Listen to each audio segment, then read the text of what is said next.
hold up, I am on my way, I'm in motion. Let's go to the ocean. Yeah, let's go outside. We can hang out on the beach without freezing. Yeah, isn't that amazing? Welcome to Crafty Beach. This is Julie. Today I have 26 beach DIYs for you. I put together 4 different videos of content. We're going to have a crafting marathon. So to get started, we're going to start with some coastal solar light DIYs. I also have wind chime DIYs, candle DIYs, and just coastal DIYs in general in this video. So let's get started. I love crafting with solar lights, and they have some new ones this year, like this one with a little butterfly and a little jar, and I thought I could do something cool with that. So I'm going to combine it with one of the Shore Living bottles. This one's like a bluish green color, and I wanted to see if I could make a cute little solar light for like my outdoor table, something that would be kind of a decor piece, but also light up at night. I want to completely get rid of the wire altogether on that with the butterfly, so I just went ahead and pulled it all the way out, and that worked pretty well. Now, you can leave the top of your solar lights like whatever color they are. I'm not a big fan of black with coastal, so I'm going to go ahead and just use some painter's tape off the the little solar panel on the top. And I'm just going to paint mine just to kind of make it blend in, give it more like the coastal color scheme. I have like a khaki spray paint. So I'm going to put some rope around the sides of it, but I think the khaki spray paint will kind of blend in. So I'm just going to prop it up actually on just a little tape dispenser and spray that with some spray paint. It doesn't have to be perfect. I'm basically painting it for the top of it. Because I am going to cover the sides of it when I go to put it all together. I wanted it to be like just a cool little piece that you could put on a table. So that fits in there with the little stake that's already on there because I pulled off, the stake that goes into the ground. So it leaves like a little plastic piece. And I thought I probably need to weigh it down a little bit since I'm going to have it outside and it can be a little windy here. So I'm just going to use some Dollar Tree pebbles on the bottom to weigh it down. I wasn't concerned with decorating this part too much because with the design on the glass, you can't really see through the bottle very much. So I'm just going to fill it up a little bit with the pebbles, just enough to give it a little bit of weight since it's going to be outside. They have these bottles in all different colors. I like the blue one. I think it looks really beachy. And then I can put the little jar like right on the top of it. Now, since I'm working with glass and since I'm working with something outside, I'm going to try to do E6000 for this part to make it a little bit more permanent. And I just put that around the top of the bottle and put the plastic jar right on top. And now I'm going to fill it up with some Dollar Tree tan sand. I was surprised though, this one has a hole in the bottom and I didn't even realize it. I guess that's the only one that I've seen that was like that. And so I did get a little sand in my bottle, which I didn't mean to, but you can't really tell. I decided just to fill mine up with hot glue. You could always put like, I don't know, like a piece of tape or something over that too. But yeah, there's definitely a hole in the bottom of the butterfly one, so learn from that. So I'm just going to fill it up with a little bit of sand until I think it looks good. And I want to do like a little beach scene on the top of this, so sand and seashells is what I'm thinking. I'm going to use some of these little tiny glass bottle seashells. They come in bottles like this. Haven't been able to find them in a couple months in my Dollar Tree. I hope that they continue carrying these because I love these little tiny seashells. I'm just going to kind of scatter those all around. And then I get these little starfish on Amazon. I just got a new package of them. They're so cute. I do have those linked in my Amazon shop, linked down below. So starfish, some seashells. Now we can work on the light part here. So I'm just going to go ahead and remove my painter's tape on that. And then I also want to kind of decorate the side on that. And I'm going to go ahead and arrange my seashells the way I want them. But the great thing about this is that I'll be able to take the lid off if it kind of gets messed up, gets knocked over or whatever. So I can arrange my seashells, make sure they're all like on top and cute. I thought it needed just one more seashell. And then I just have a scrap piece of Dollar Tree rope that's going to be perfect to go around the edges. It'll probably go around about twice. And so I just hot glue that to the edge. And that's just another little bit a coastal decorating touch. Not completely necessary since I painted it, but I think it still added a little bit more beach decor.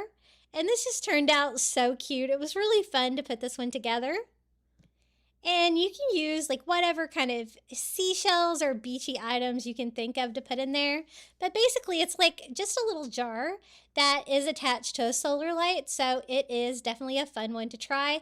Every year it seems like they get slightly different solar lights, so I always like to try some of the new ones to see if I can come up with some new ideas like this one. So I'm just going to screw that on top of the jar, and then I thought a little bit, the rope looked really good, so let's add some twine to the bottle too.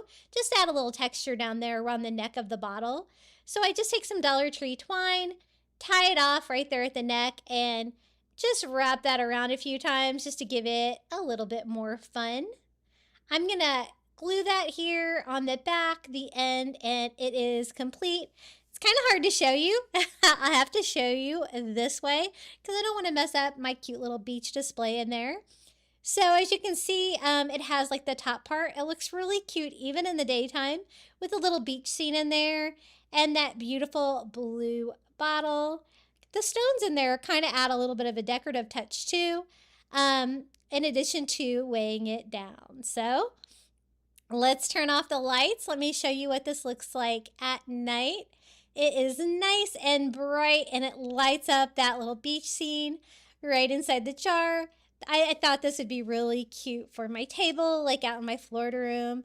Something that is functional and really super cute. I love solar lights. I love like the ambience they give you. Okay, up next they have these new solar lights this year too. I'm going to combine it with a fun noodle to make cool like nautical pilings light display by using just a fun noodle. I thought I could do like the 3 logs, like, you know, at a pier where you like can tie up your boat. And so I'm going to take the fun noodle and I want to cut it in 3 different lengths. So there'll be some variety. We can tie them all together. It's got a hole in it, so I can go ahead and put the solar light in it.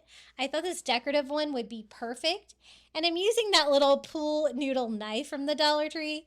It works great for cutting this down. And I'm going to display it all just on one of those chunky wood, like rectangular signs from the Dollar Tree. So that is what it's going to look like. I only had a red fun noodle, so we're going to make it work. I want to make it look like wood though. So for the base, I do want that to kind of look like wood, kind of like driftwood. So I'm using like this beachcomber color by Apple Barrel. And I'm just painting the wood plaque. I thought the wood plaque would be a nice heavy base. Something that would hold up outdoors and be really cute. And this solar light DIY just turned out amazing. So after I paint it, I'm just taking some antique wax by Waverly and distressing in one direction. I kind of blend it with a baby wipe and it's going to give me like a wood grain, kind of give it that distressed driftwood look that I wanted. Now this is the contact paper that I'm going to use. It's kind of like a light to a medium like wood grain on there. And I thought I could cover the fun noodles with this to kind of make them look like nautical piling. So I'm going to measure. I can do one across that'll do like the medium and the small one. So I just measure. They have lines on the back, so it makes it easy to cut and just see how much I need to go all the way around. I do want to overlap so it sticks a little bit better to itself than it actually sticks to the fun noodle. So it is important to overlap it a little bit. So I'm trying to get it lined up straight. Easier said than done. But you can kind of pull it off until you're happy with it. Starting in the middle seemed to work a little bit better for me. And I'm just going to roll that on and it's going to make it look like wood. Since it's made out of a fun noodle, it should hold up well outside too. And I think the contact paper will too. So I have enough for the smaller one of the fun noodles too. So I'm going to cut that one down to size and peel and stick on this as well. Now, I'm going to do the same thing on all three of them. I did think about using the contact paper for the top of it as well, but I found that it really did not just stick to the foam, especially like the cut foam tops of it. So I had to come up with another plan for that, but what I came up with actually seemed to work pretty well. So here is our third and final log, and this looks like it's real contact paper. You could also use like the wood contact paper from the Dollar Tree. They have it too. I think it would work fine. I just happen to have this. It is probably a little bit better quality than the one you're going to get at Dollar Tree. But this is our final nautical piling, and I have made one of these maybe for 4th of July one time. I kind of remember making one of these, but it's always a fun idea to try to make some faux wood here. So we have all three pieces, and then now we have to deal with the tops of them. I want to disguise like the red. I don't want that to show through. So I'm going to try to mask it with some white paint. And I also want to cover the holes in the center of two of them that won't have lights. I'm only going to do the light on the tallest one of the nautical pilings.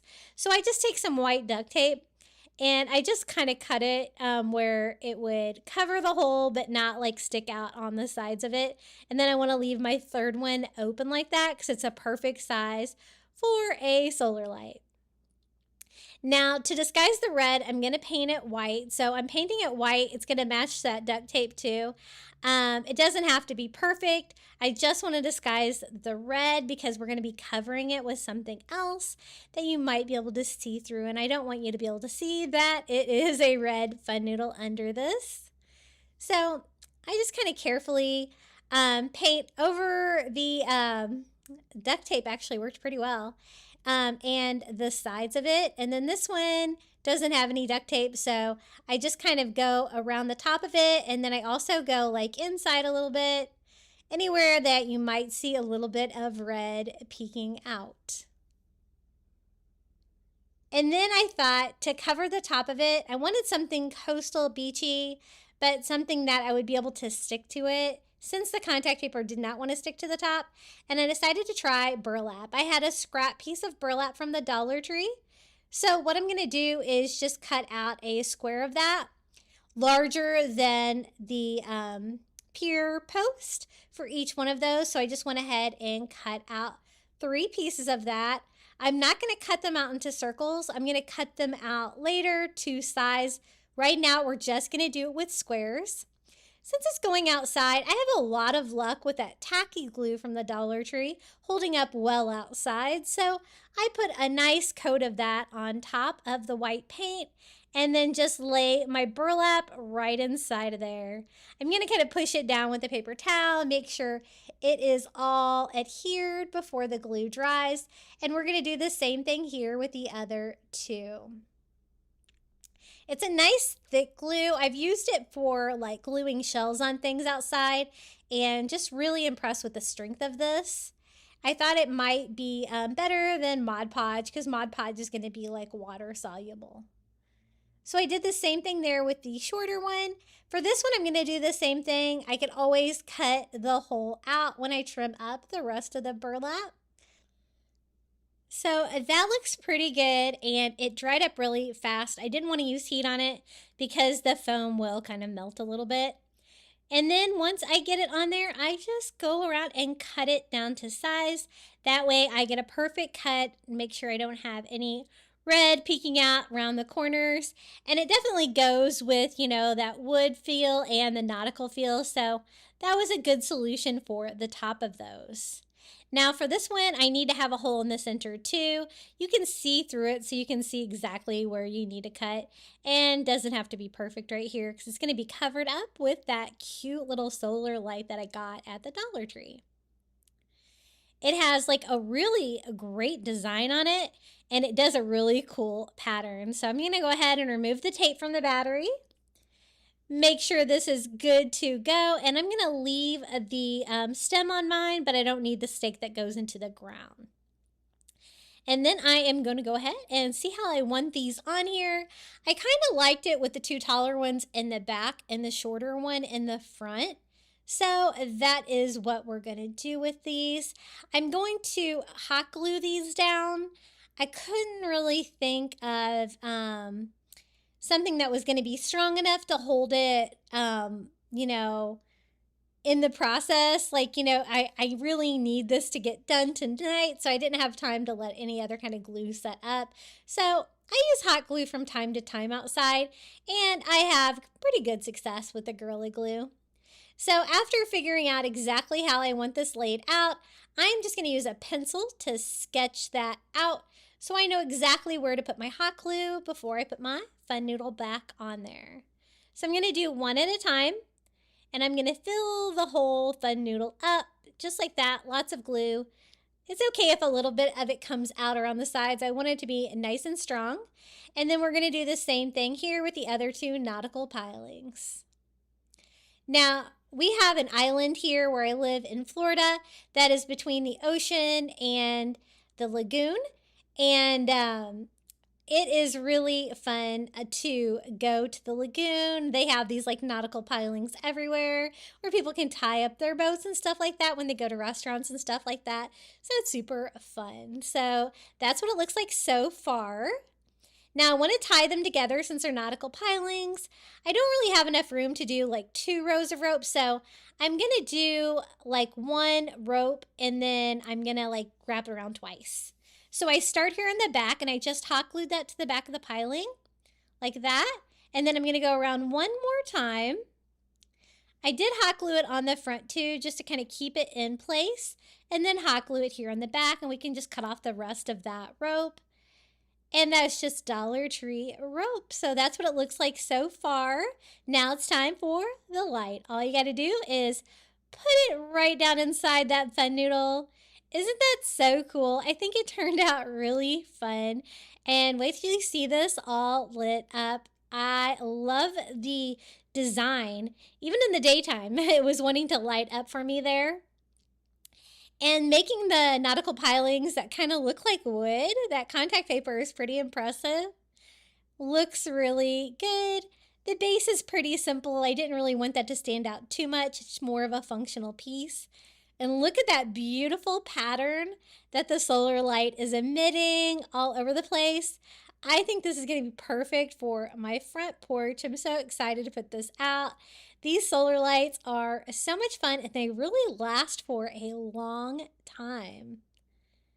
So there it is, our nautical pilings solar light DIY. Hey guys, if you're enjoying today's video, don't forget to hit that like button. I'd really appreciate it. Okay, back to crafting. Now this is a newer candle holder I found, and it's kind of a bronze color, so I picked up a matching bronze solar light from the Dollar Tree. I think this color is really pretty, and I thought we could do something like that. Just pull it off, leave the light fixture on there, and kind of display it as a candle. So this is going to be kind of a tabletop display. I think I'm going to put this like on like a little table out in my Florida room. But I wanted to kind of give the base a little bit more of a beachy touch. So I just took some school glue and I just do a coat of school glue all over the bottom. I thought we could make it look like sand down here. So once I get it coated, I'm taking some Dollar Tree tan sand and sprinkling all over. And I always like to spray it with some of their spray adhesive if I can find some to kind of glue it down from the top too. Doesn't have to be perfect, but I wanted a sandy bottom for the candle holder. Now I did want to add like just a few seashells down there to kind of make it look like a beach. And so again, I'm going to use some of those mini seashells from the Dollar Tree, and I'm going to use some of that tacky glue again because that seems to work really well with outdoor things and especially with seashells. I'm only going to do a couple of seashells. You're only going to be able to really see this from the front. If you were going to make it like for a candle, it would be like a candle on a table for an outdoor table. You could decorate both sides. And I'm also going to add a Dollar Tree starfish to it from the Shore Living line. Like that, kind of have it dangle down in the middle of the circle. You could also do that on both sides as well if you wanted to. So just using some Dollar Tree twine, I want like the top of the starfish to kind of be tied off, and then I can attach it and let it dangle down inside that ring. The candle holder is actually pretty cool. So I just tie the twine on the top of it like that, hot glue it in place, and wrap that around to give that like wrapped look you often see on starfish. I'm also going to tie it just so I can kind of have a knot here in the back to kind of have something to hang down like that, and wrap it around is what I'm thinking. So I'm going to start just by hot gluing the rope that I already have on there a little bit just to get us started. And then I can just wrap that twine around the candle holder like that. I get it nice and tight, and then I am just going to tie that off here on the back of it, and then I can kind of hot glue that down there in the back. And I think one more row is perfect. It just gives a little bit of texture to this little solar light holder. And even though it's a candle holder, it's going to actually be like a solar light holder. So it's looking pretty cute. I'm liking the sand and the seashells, and definitely that little shore living starfish. And you could just sit that in there. I want it to be a little bit more permanent. I don't want it falling out. So I'm just going to kind of fill up the candle holder itself with hot glue. And I had to use quite a bit, and just stick that little solar light down inside. I left the plastic part on this one, so it just sticks down in there. It was a little bit skinnier than a candle, so that's why I needed the extra hot glue in there to secure it in place. And this is how it turned out, the little bronze solar light in the bronze Dollar Tree candle holder. And we have our little hanging starfish, a little sandy beach there at the bottom.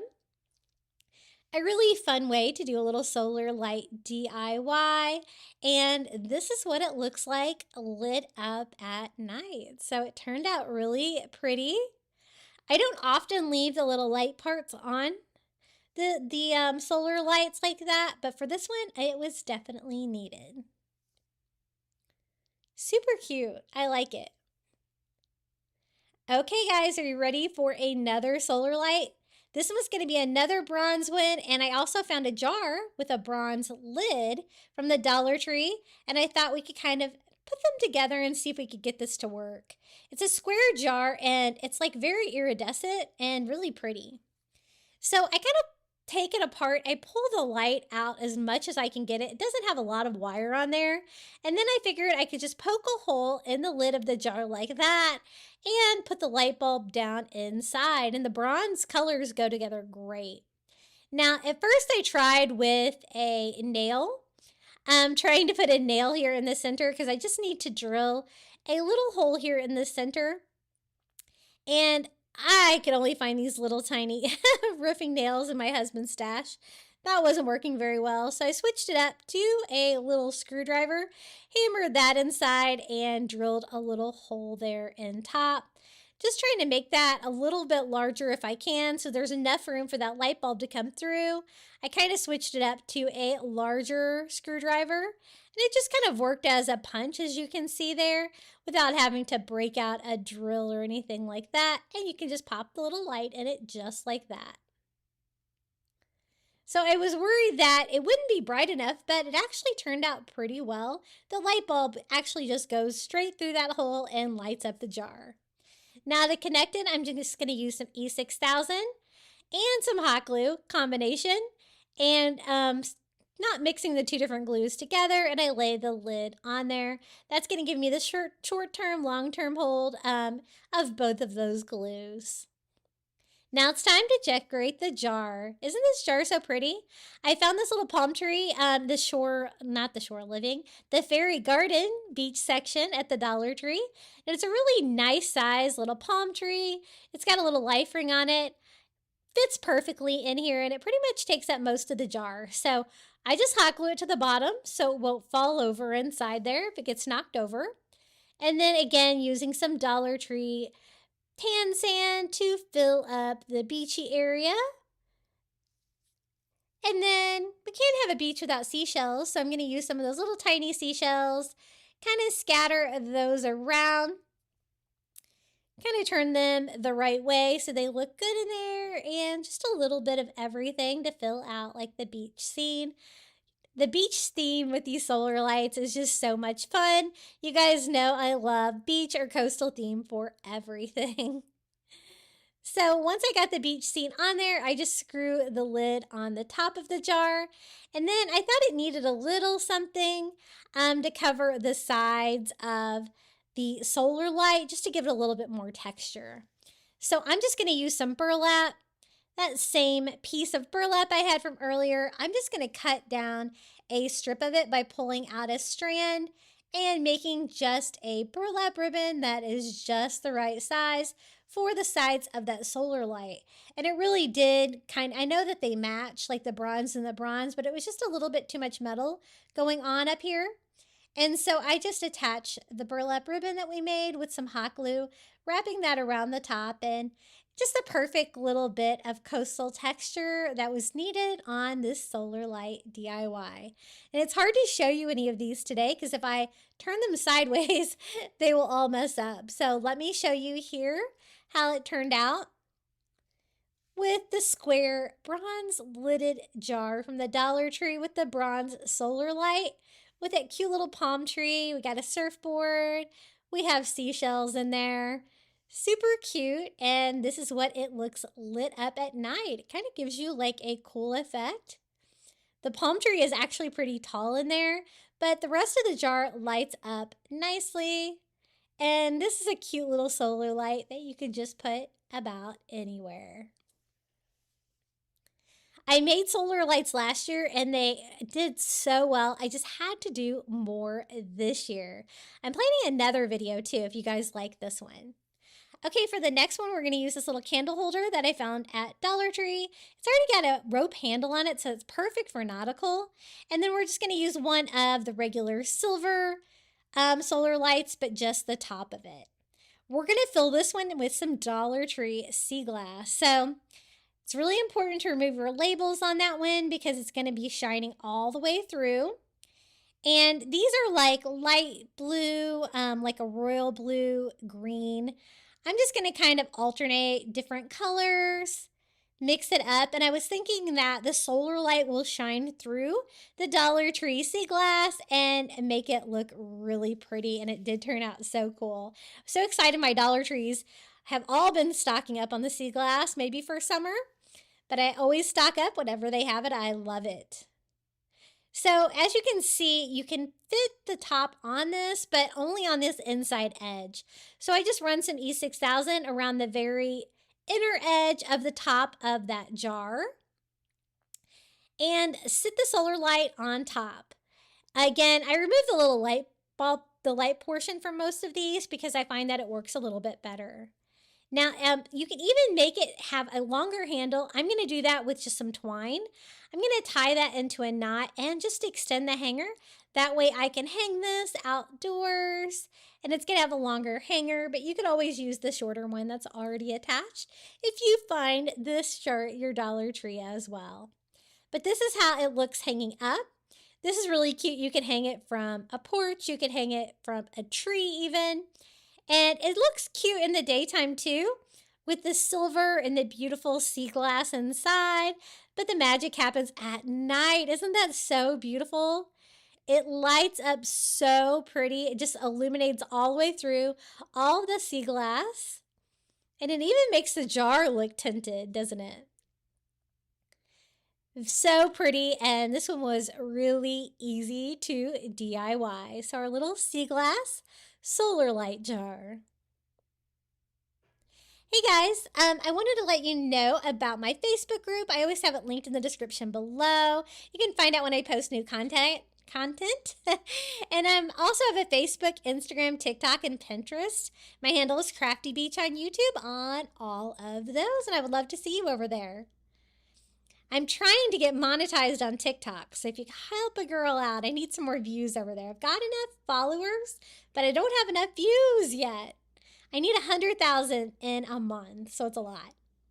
Now for the next DIY, I picked up a jar from the Dollar Tree that's got like a swirl pattern on it, and I'm going to try tinting it. This is the dishwasher safe Mod Podge. I chose this one because I want to be able to have it outside, and regular Mod Podge outside is going to be water soluble. So as you can see, it's the first time I've used this. And I've never tried tinting before, and I was blown away by how easy this is. So as you can see, I poured a little bit of that dishwasher safe Mod Podge. I think I picked that up at, maybe I got it on Amazon, but I know that they do have it at Target. And some food coloring from the Dollar Tree. I do 1 drop of blue and 1 drop of green. And as you can see, it really did a good job giving me that like teal color that reminds me of the ocean. Now I'm going to take that and paint the outside of the jar to do the tinted glass look. I've always thought that you had to bake this. So I always thought it would be like a big challenge. But I was learning that you don't really have to bake them, and especially since I'm using the dishwasher proof Mod Podge, it does say that you probably should cure it for 28 days before you get it really wet. So keep that in mind if you're going to put it like out in the weather. But I just went over the whole jar with a thin coat of that dyed Mod Podge. Look how beautiful that looks. I was told that, you know, it looks darker than it is, so I probably could have stopped with 1 coat, but I was worried that after it dried, it was going to get super faint and not be that tinted anymore, but it actually looks pretty at that point. I just dried it with my heat gun, so I didn't know if it would get lighter, but I decided to be safe rather than sorry, and I just went over the whole thing with another coat. A little bit of the Mod Podge seemed to go a long way. As you can see, I didn't mix up very much, and I still had lots left over. But I thought that, I really thought that tinting glass was a lot harder than this.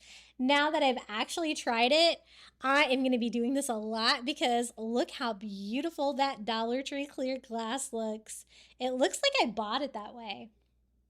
I had to show it off to my husband. So I have the second coat on there. I'm going to make sure to get it good and dry. I don't want to mess it up. It looks so pretty, and I think it kind of looks like ocean waves, right? And I thought, you know, we might as well put seashells in it just for a little bit of decoration. You can't see in it too well, but I think you can tell that they're seashells. So I just took all different kinds of those little miniature seashells from the Dollar Tree and scattered them in there. And then we can do just the silver top from one of the solar lights from the Dollar Tree. And it fits on here really well. So all I have to do is do some E6000 right around the top and lay that on there. I love those little tiny bottles of E6000 because mine always clogs. Hate that. And those are just the perfect amount. Now I'm going to use some twine. This is the thicker twine from Walmart. It's a little bit thicker than the twine from Dollar Tree. And I'm actually going to make a handle for this one to show you how you can kind of hang it. If you know, the last one had the hanger already on there. This one is going to be kind of a DIY version. So I just hot glue the twine to the sides of the jar like that. There's a little lip around the top of that jar. And then I can wrap more twine around to fill that area in. It's going to help enclose that too. And again, I'm just using hot glue. Whenever I'm using like rope, I find that the hot glue works really well. So I'm just going to wrap that around until it fills in that area about 3 times and just hot glue the twine down there to the back. And now we have a super easy hanger. And it turned out so cute. So my first attempt at tinting glass was a huge success. So pretty.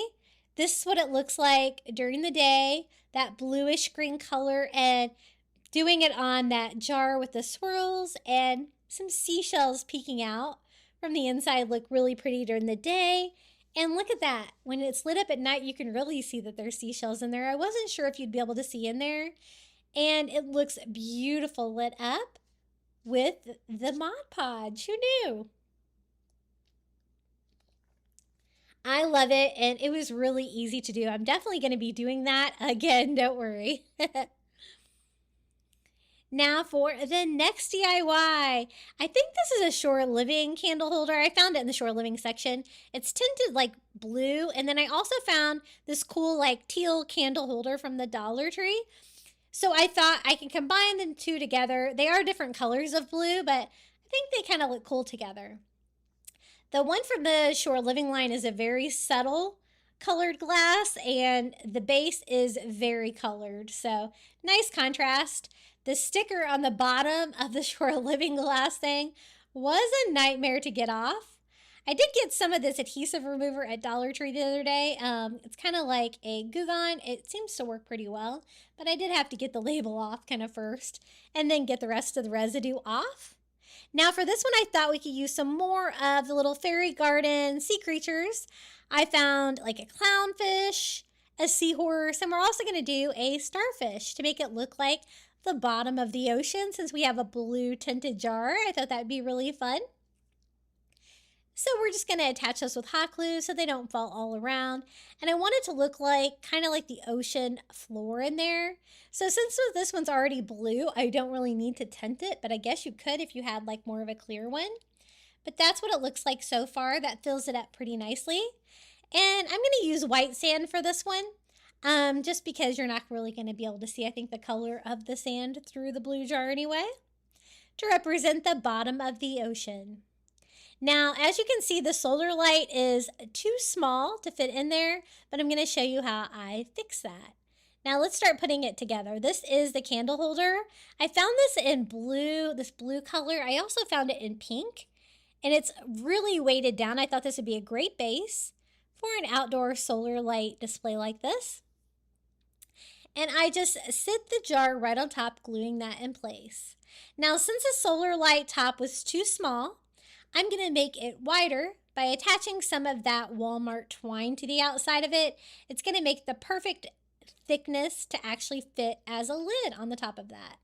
So I just start there at the top, hot gluing that in place, and we're just going to wrap that twine all the way around. It's going to add a decorative touch, but it's definitely also going to be functional.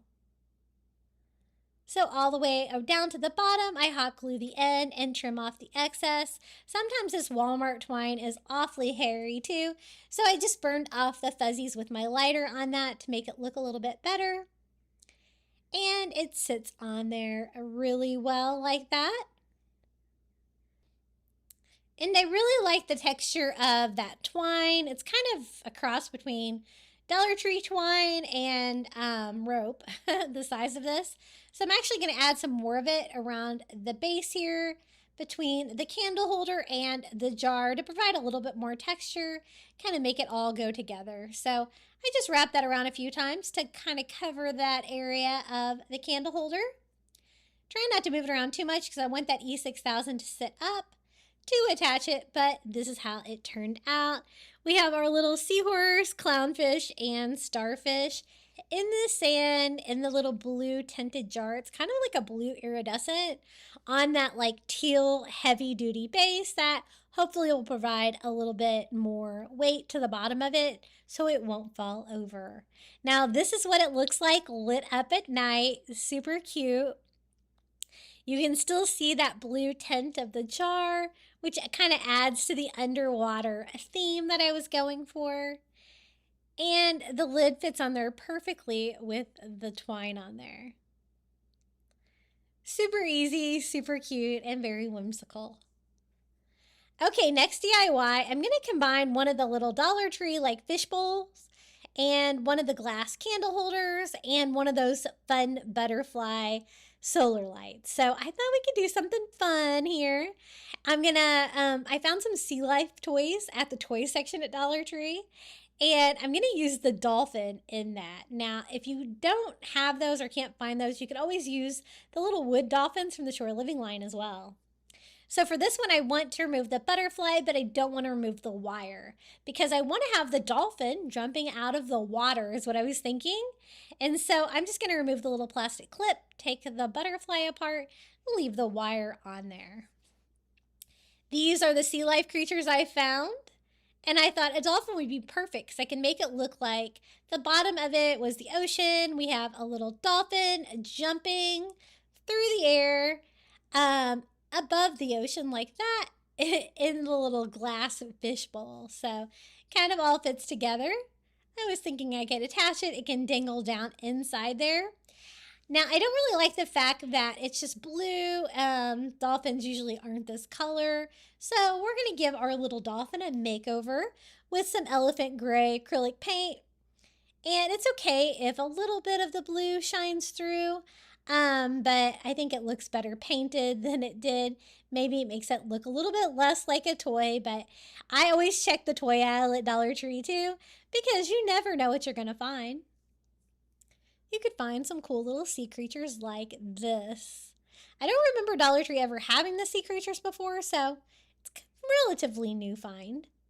Now to attach the glass fishbowl to the glass candle holder, again, I'm just going to do some E6000. It works great, especially glass to glass like that, and set the fishbowl right on top. Like that, super cute. I like the glass on glass effect. And then for the ocean, I'm going to use some of the crushed glass from Dollar Tree. This is the blue. I thought that would represent the ocean. It's kind of a darker blue, but I think it'll work. So I don't want to put too much in there because I want the dolphin to be jumping out of it. So I'm just basically covering the bottom of it with that to represent the ocean. And then we can try to make that sit on the top, even though that solar light is way smaller than the top of the fishbowl. Now, this is the dolphin. We have to try to figure out how to attach that to the wire, but I think we can make it work. Now, this is black again, and I don't really want the top of this to be black. The solar light, I don't think it's really going to go with my coastal vibe. So this time, instead of painting it or taping it off, I thought it'd be easier just to cut down some packaging for a square. And again, I'm going to do the khaki spray paint and just spray paint it until it's a color that I like a little bit better. And it'll kind of blend in because I think I'm going to have to use rope to make a lid for my fish jar. So just turning it around, and I do craft in my garage. That's why I am able to spray paint out there. I just try not to get it on my camera if I can. Now, once I have that painted and dried, we can start working on the lid for this. So my plan is I can take some Dollar Tree rope. This is like the thinner rope, I guess. I'm going to start right here on the top and hot glue it to around the top of it. So basically, I need to make a large lid that's going to be the perfect size to go over the top of the globe. So let me show you how I do that. I'm just going to hot glue that all the way around. When I get to here, instead of wrapping it around the solar light, I'm actually gluing it to the rope itself. Because again, I need a lid and I need it to be a lot larger than the solar light is itself.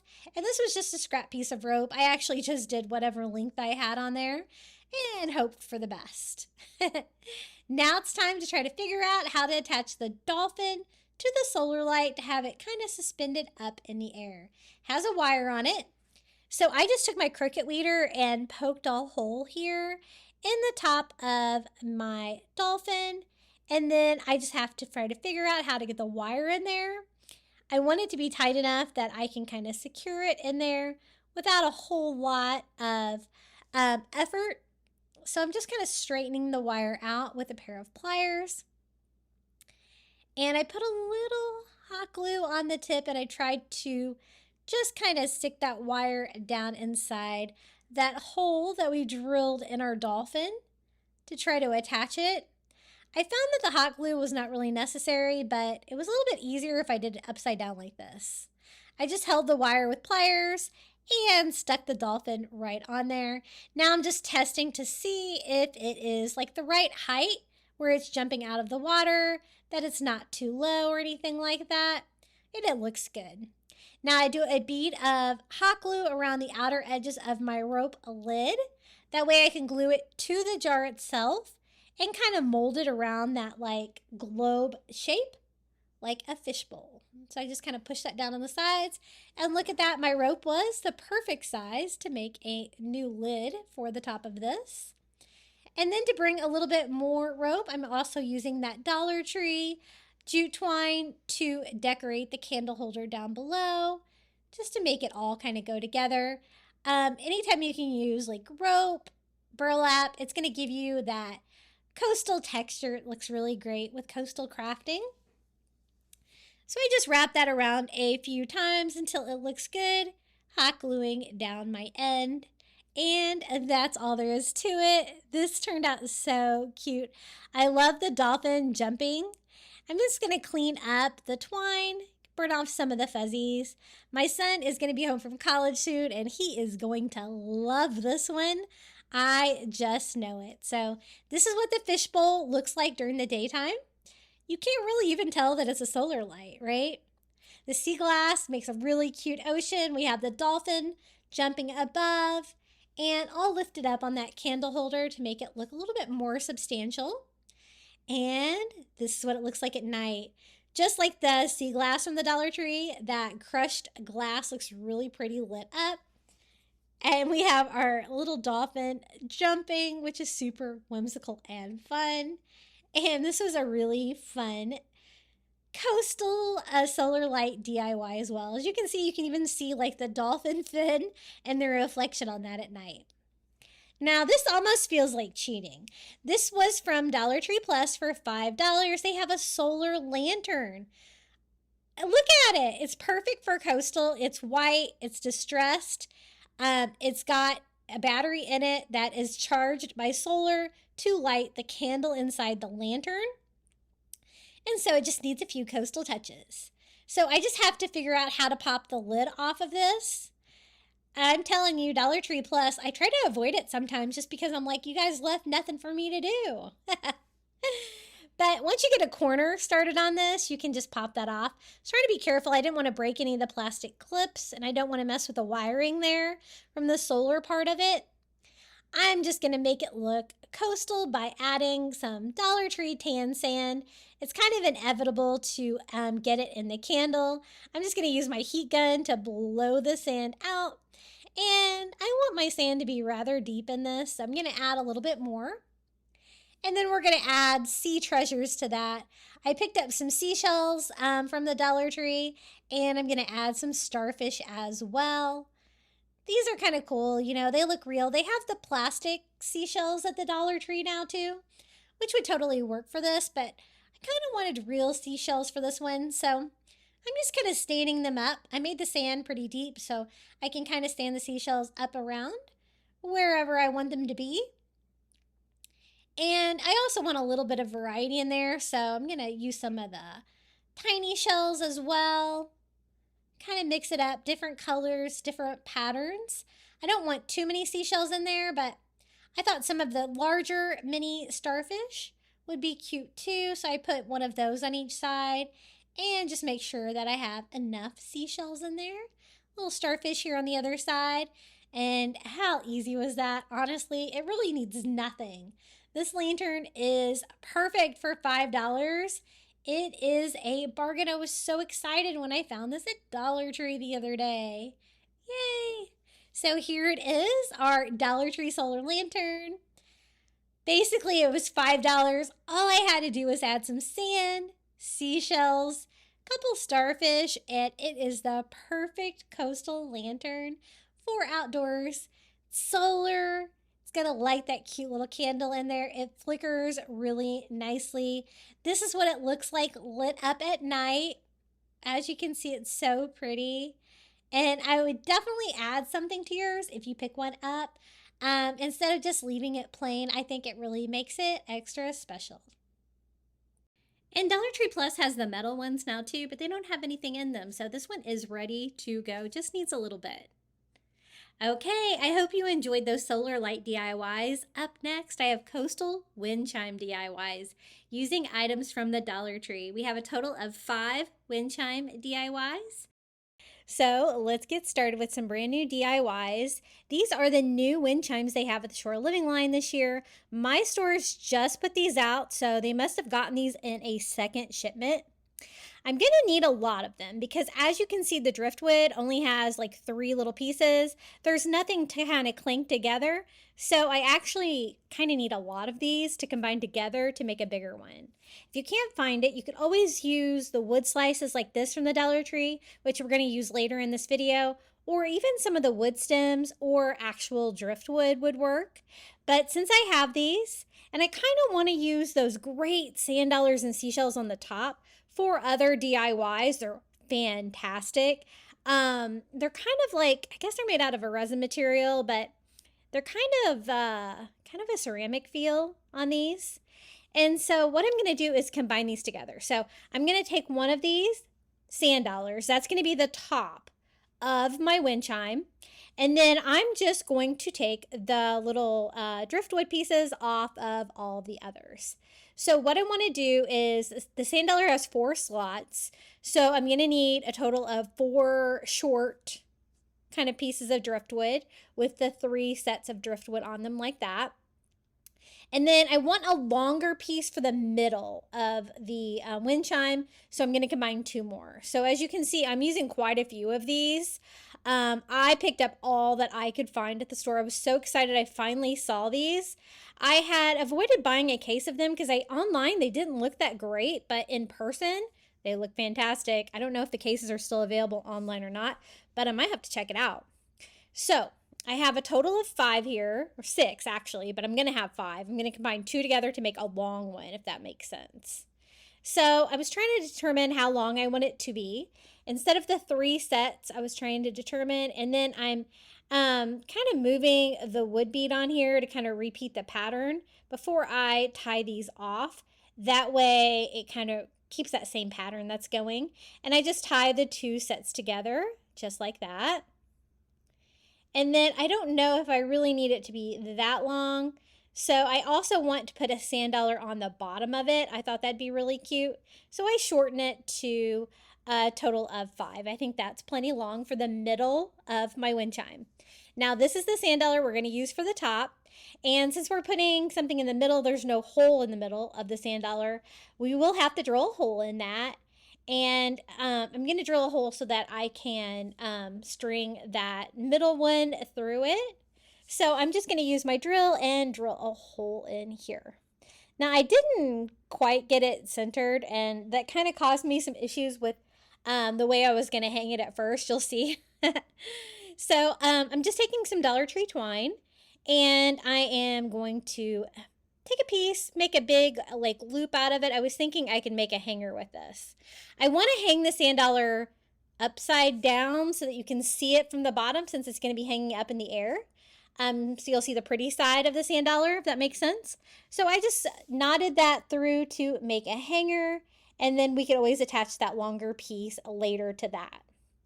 So that was where, if I would have got that centered properly, it might have hung better, but I did have to change the way I hung it.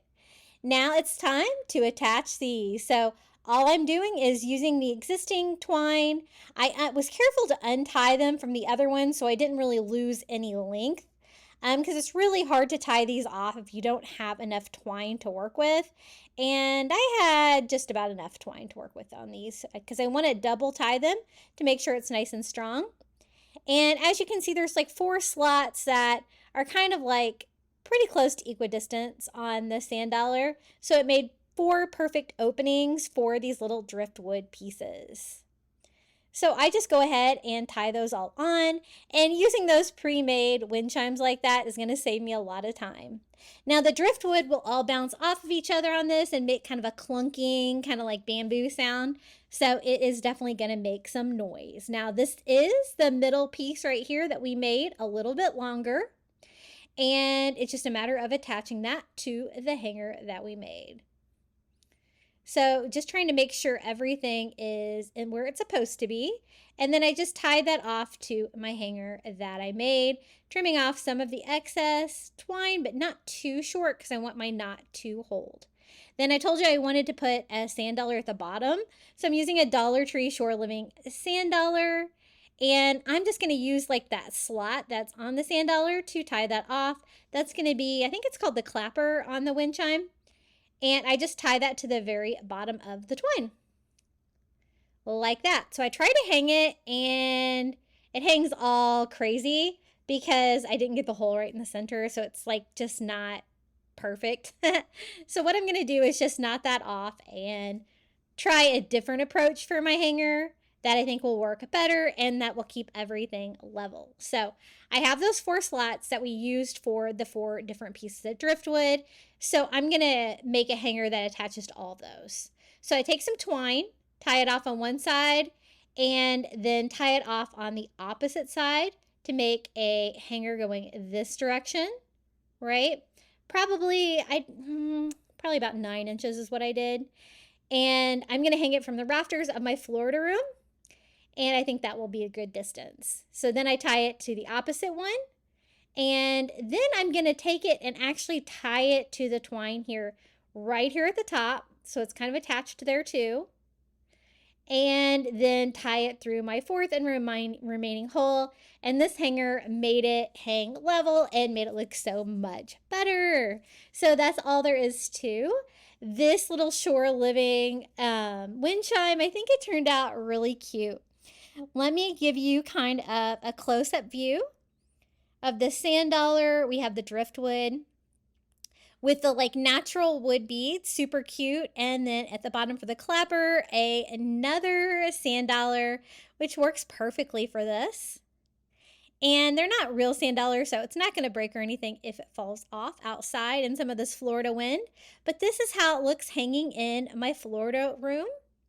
I was able to go 2 entire sides of my Florida room using all of my DIY wind chimes. What do you guys think about my sand dollar wind chime? I think it turned out really cute and it looks great right there. If you're enjoying today's video, don't forget to hit that like button. It always helps my videos with the algorithm. Okay, for the next one, we're going to use some of these little, what are they called? Are they called wall charms? They're like wood beads that have the little ceramic shapes on them from the Shore Living line and a bamboo ring. So I'm going to use the smaller one. I think that's going to be the perfect size for a wind chime. And I ordered a whole case of these and I love them so much that I ordered another case of them. And I even bought some in the store because I love the pieces on these. They're so cool. I've been using them for other Shore Living DIYs here on my channel. I want to make a wind chime that goes around and kind of cascades. So I want it to go from short to long. I'm going to use the existing wood beads on here because why not? I'm going to cut it a little longer than I want it though because I do need some twine to work with. And for the first set, I only included 3 beads. So 2 of the white, 1 of the natural, and I'm just tying that off to the bamboo ring. I found that I wasn't giving myself enough twine to work with on this one. I was trying to keep as many beads on the garland as I could, but I probably should have cut a little bit longer because it was a little difficult to tie some of these. So I'm using the same seashell in all of mine since I have a lot of them. I can totally do that.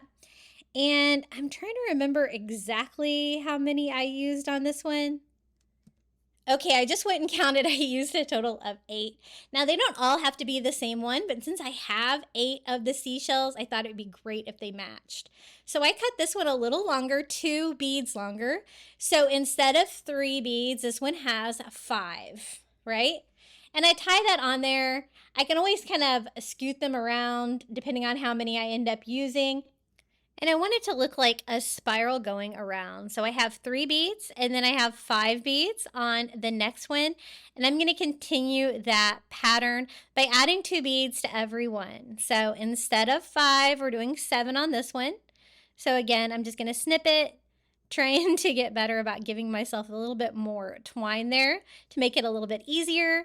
And using the wood beads on this, I don't always use this many wood beads on a wind chime, but I really kind of like the way that it looked. It is really kind of elegant, but very coastal. So this one, I thought I cut it long enough and I didn't. But if you don't cut yours long enough, you can always tie some more twine on and use that to tie it off, which is what I ended up doing on that one. And I just want to continue that pattern all the way around. I think I used 8, but I think I had like maybe 10 there. I just grabbed every single one that I had that was like the seashell one. And I haven't used I think I used the seashell one on one DIY so far. If you haven't seen my other Shore Living videos, please come check them out. I don't know what's going on this year, but my Shore Living content is just not cutting it like it normally does. This is usually my busiest time of year, and I don't know if it's YouTube or Dollar Tree or what. But that is my fourth one, so we're halfway around it.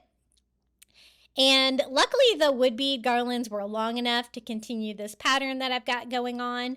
I think adding 2 beads to each one definitely gives it enough of a height change.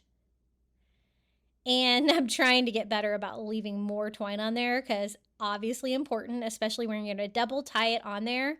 Now, the shells are made out of like a resin material that feels like ceramic. So they're kind of heavy, and I found that this wind chime was heavy, so I did have to make sure that I got everything tied on securely because I don't want them falling off. I think if they fell off in my Florida room onto the concrete, they might break because they do feel like ceramic. I'm not really sure exactly how Dollar Tree makes these, but they are beautiful. They have like a great detail on one side of the seashell. They also have starfish, sea turtles. They're so cute. I absolutely love them. And so just tying that one off and 2 longer and continuing that pattern all the way around. I'm really not going to have to do much else to it. It's going to have all of the wood beads on it. It's going to have all of the seashells. And I like the fact that I left like the seashells, just that kind of unfinished white ceramic. I think it really kind of added to the charm. So really the only time consuming part of this was just cutting them, tying them on there. You don't have to string the beads or even tie the seashells on there. They're already on there. So now that I have them all on there, I think 8 is plenty. Now I need to make a hanger. Again, I'm going to use Dollar Tree twine. A lot of you guys have asked me where I got my twine holder. That is a yarn keeper, and those are from Dollar Tree. I tried to pick up another one. I plan to do a giveaway here soon on my channel, and I'm trying to pick up some of my favorite things like that because it makes working with Dollar Tree twine so easy, and it keeps my twine clean because my work desk can get a little crazy with, you know, drilling and sawing and stuff like that. But as you can see, I'm making the hanger. I just tied it to one end, tied it to the other end, and then crisscrossing and tying it at the top. So just like that. It's going to kind of have an X. And then this one is a little tricky because you want to make sure that it's going to hang level. So before you double tie it, kind of check it, make sure that everything is hanging level. If it's not, you can always kind of readjust where your knot is. But there it is, our little spiral, like cascading wind chime with the wood beads and the seashells. And here's a little close-up view of how it turned out. It's kind of hard to see the spiral shape if you're like this direction underneath of it, since it's hanging up on my ceiling here in the Florida room. You can really see that fun spiral pattern that starts out short, goes all the way around, and ends in a long beaded garland. But it was really easy to put together. I like the natural wood colors of the bamboo ring and the wood beads. And then the white beads really match well with the seashell. So that's how it looks hanging in my Florida room. And look at my outdoor curtains there. That is because of a squirrel. But I think that he's finally moved out. Now, here is the next DIY. I wanted to look like a coconut on the top of a wind chime. And so I'm using one of the little summer coconut, like bikini tops, I guess. And I'm just going to use one of them. I know it's like dark plastic and it doesn't look like a real coconut, but it's got an interesting texture on it. And I think I can probably make it look more like a real coconut with a little bit of paint. I want to combine that with the new plastic seashells from the Dollar Tree, which are pretty unique, and see if I can make a wind chime out of those. So it's already got 3 holes that are kind of equal distance, so I put a 4th hole here on the other side. One side has 2 holes, the way it was strung. I'm just going to ignore one of those holes, so we have 4 equal distance holes. And now I'm going to drill one in the middle. The plastic is super easy to drill, and I don't want my holes to be too large because I want to be able to put twine through there and be able to knot it off easily. Now these are the plastic seashells. They're colored really nice, but they're super easy to work with because they're made out of plastic. They're all kind of perfect. I kind of like working with them. And they make a great clacking sound when the plastic all hits each other. I think it'll make another fun sound for a wind chime. Now let's work on making this coconut look a little bit better. I didn't really have the right color of brown, so I'm going to mix like some beige, some brown, some yellow together. I was trying to get like a warm brown color, and I never seem to have the right color of brown that I want. But what I want to do is take that texture that's on the little coconut and try to bring that out by adding different colors of brown. I want like 3 different colors of brown all mixed together. Try to make the coconut shell look more real. And it's definitely easier to work with one of these plastic ones than working with a real one that's going to have all the husk and everything like that. It's going to be thick. So I really kind of like how it turned out. So as you can see, I just went over it with that kind of tannish color that I mixed up, that I made a little bit warmer. And you're going to be able to see the inside of the coconut too from the ground, right? So I'm going to have to paint that as well. So I just did a thin coat of paint all the way around on both sides. I'm going to touch that up a little bit right there. And then I do want some of that original dark color that was on there to show through. So after I got that dry, I just lightly went over it with a baby wipe, distressing it slightly, letting some of that dark show through to give us a dark brown color. And then I have kind of more of a chocolate brown. And I just use one of those like chunky brushes, and I just go over and kind of just daub that color, all over evenly, but I want all of the colors to kind of show through, if that makes sense. So I just make sure that I kind of get the whole surface covered just with a little bit of distress, and it really makes it look varied, and it gave the coconut so much more personality. Now I'm going to do the same thing on the inside of the coconut because you're going to be able to see that again. So on this one, I just went all over it with that chocolate brown color first. And then I'm going to go in and distress it with a baby wipe to kind of remove some of the paint while I'm at it to bring in that dark shade of brown. And I really like how it turned out. It turned out way better than I thought it was going to. When I started, I thought it was really going to look plasticky and like a toy, but it actually turned out really pretty. So I think that looks way better than it did before, and it does have a good texture on it, so I think that it will be fine. So just touching it up till I am happy with it. This is how it looks. And then these are the plastic seashells that I want to hang. I want to have 5 lengths of twine with the seashells on them. Now you could drill holes in these. I didn't have like a drill bit or a way to drill them that was small enough. So we're actually just going to hot glue them on. They're plastic, and I've hot glued other wind chimes, and they've actually held together really well. I do use Gorilla Glue hot glue, so that could help. Now I have all of these extra wood beads from the wood bead garlands that we took apart, so we might as well use some of those in some of these other wind chimes today. I was going to add blue, but I decided not to. So this is going to be the very bottom of one of the strands of the wind chime. And as you can see, I just took some twine and glued it right there. I'm going to have the shells like hanging, I guess, kind of upside down. I always kind of hang them that way with my wind chimes. I think they look better that way. And then I measured with my little square here from the Dollar Tree. A ruler is kind of important for this one. I did about 2 inches. I tied a knot, and then I'm going to put a wood bead there. Now, the reason I had to tie a knot is because this twine is really thin. If you're using a thicker twine, you can kind of just get away with that. The wood beads will kind of stay in place wherever you want them by sliding them. But since this is thin, I did have to tie a knot. So then I'm going to try to evenly space out the next seashell. Again, hot gluing that to the inside of the shell. And then pull that down, measure 2 inches, do another knot.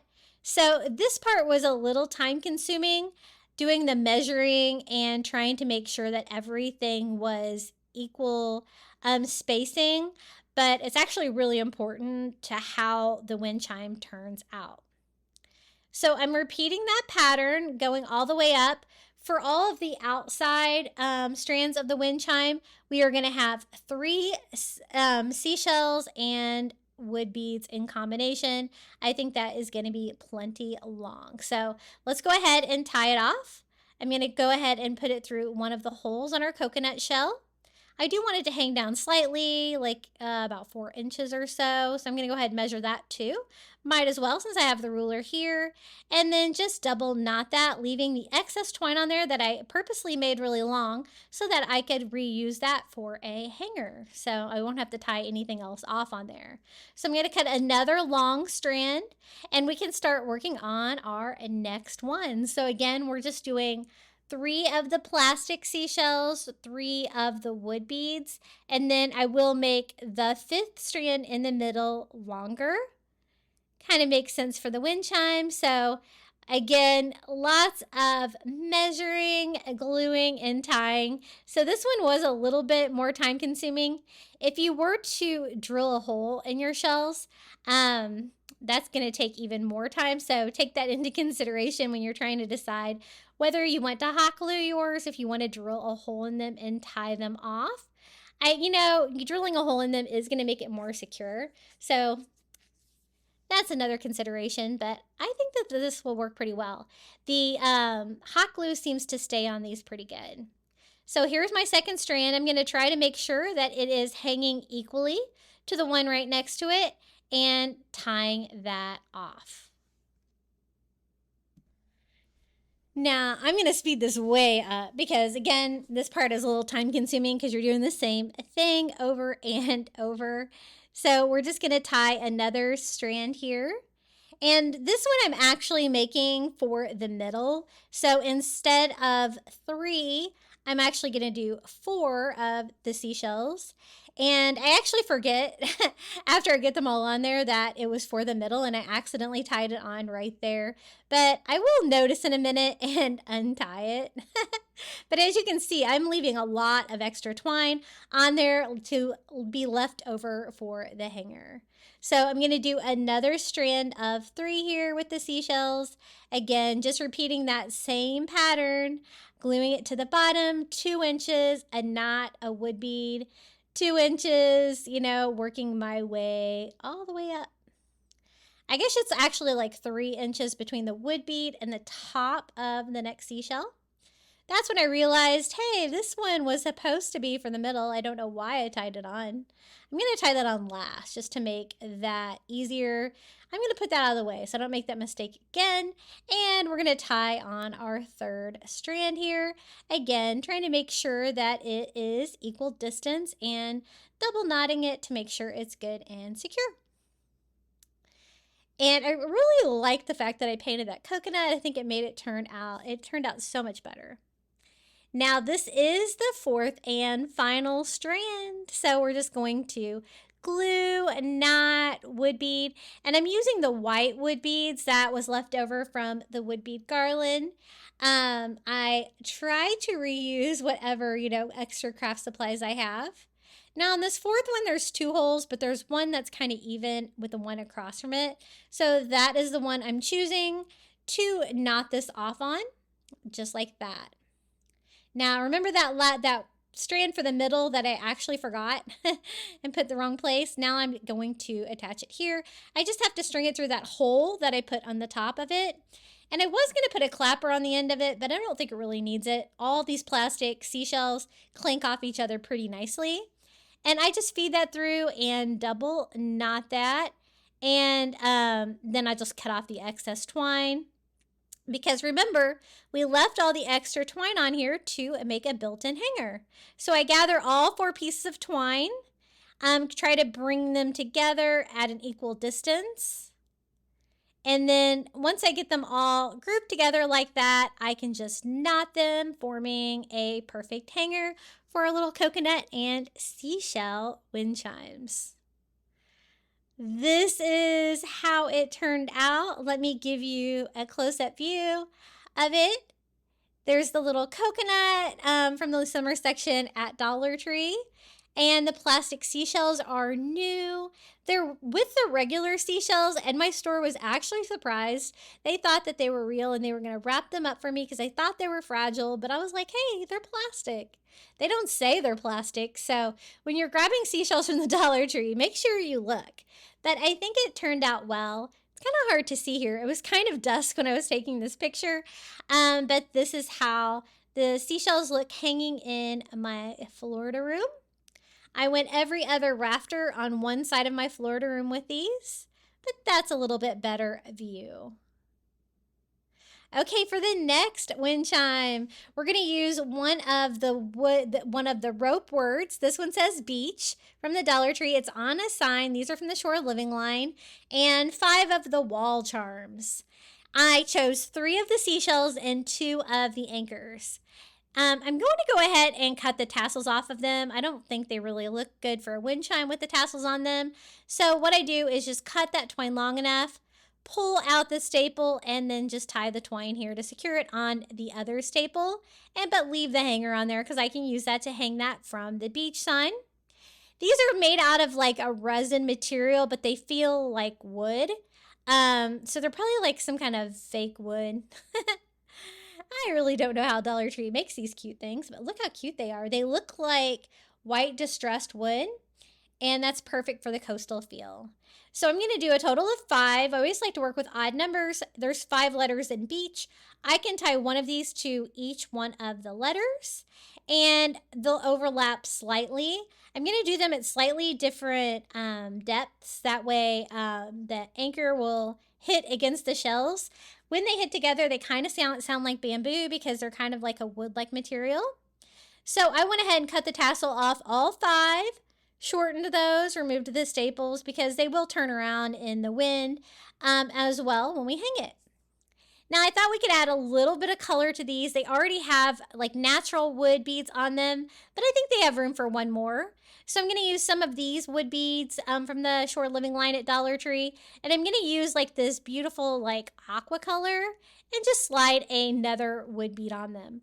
For some reason, the 2 wood beads they have on them are kind of glued together, which is kind of weird. But we'll go with it.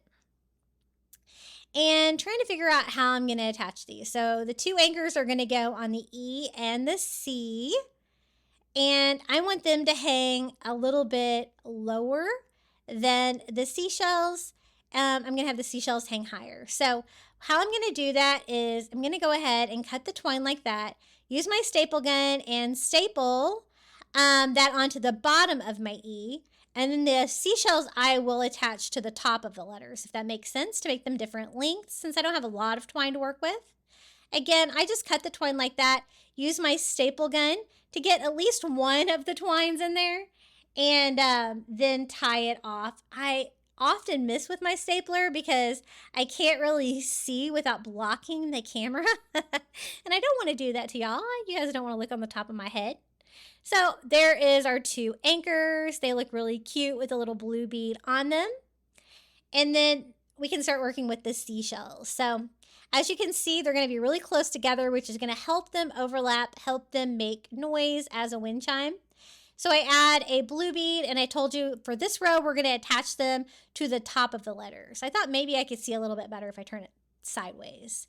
So again, I'm going to staple that to the top of the back of the letter. That's like an MDF material. It's kind of like a fake wood. And then I'm going to do the same thing here with the letter A, attaching a blue bead and stapling that to the top of the letter.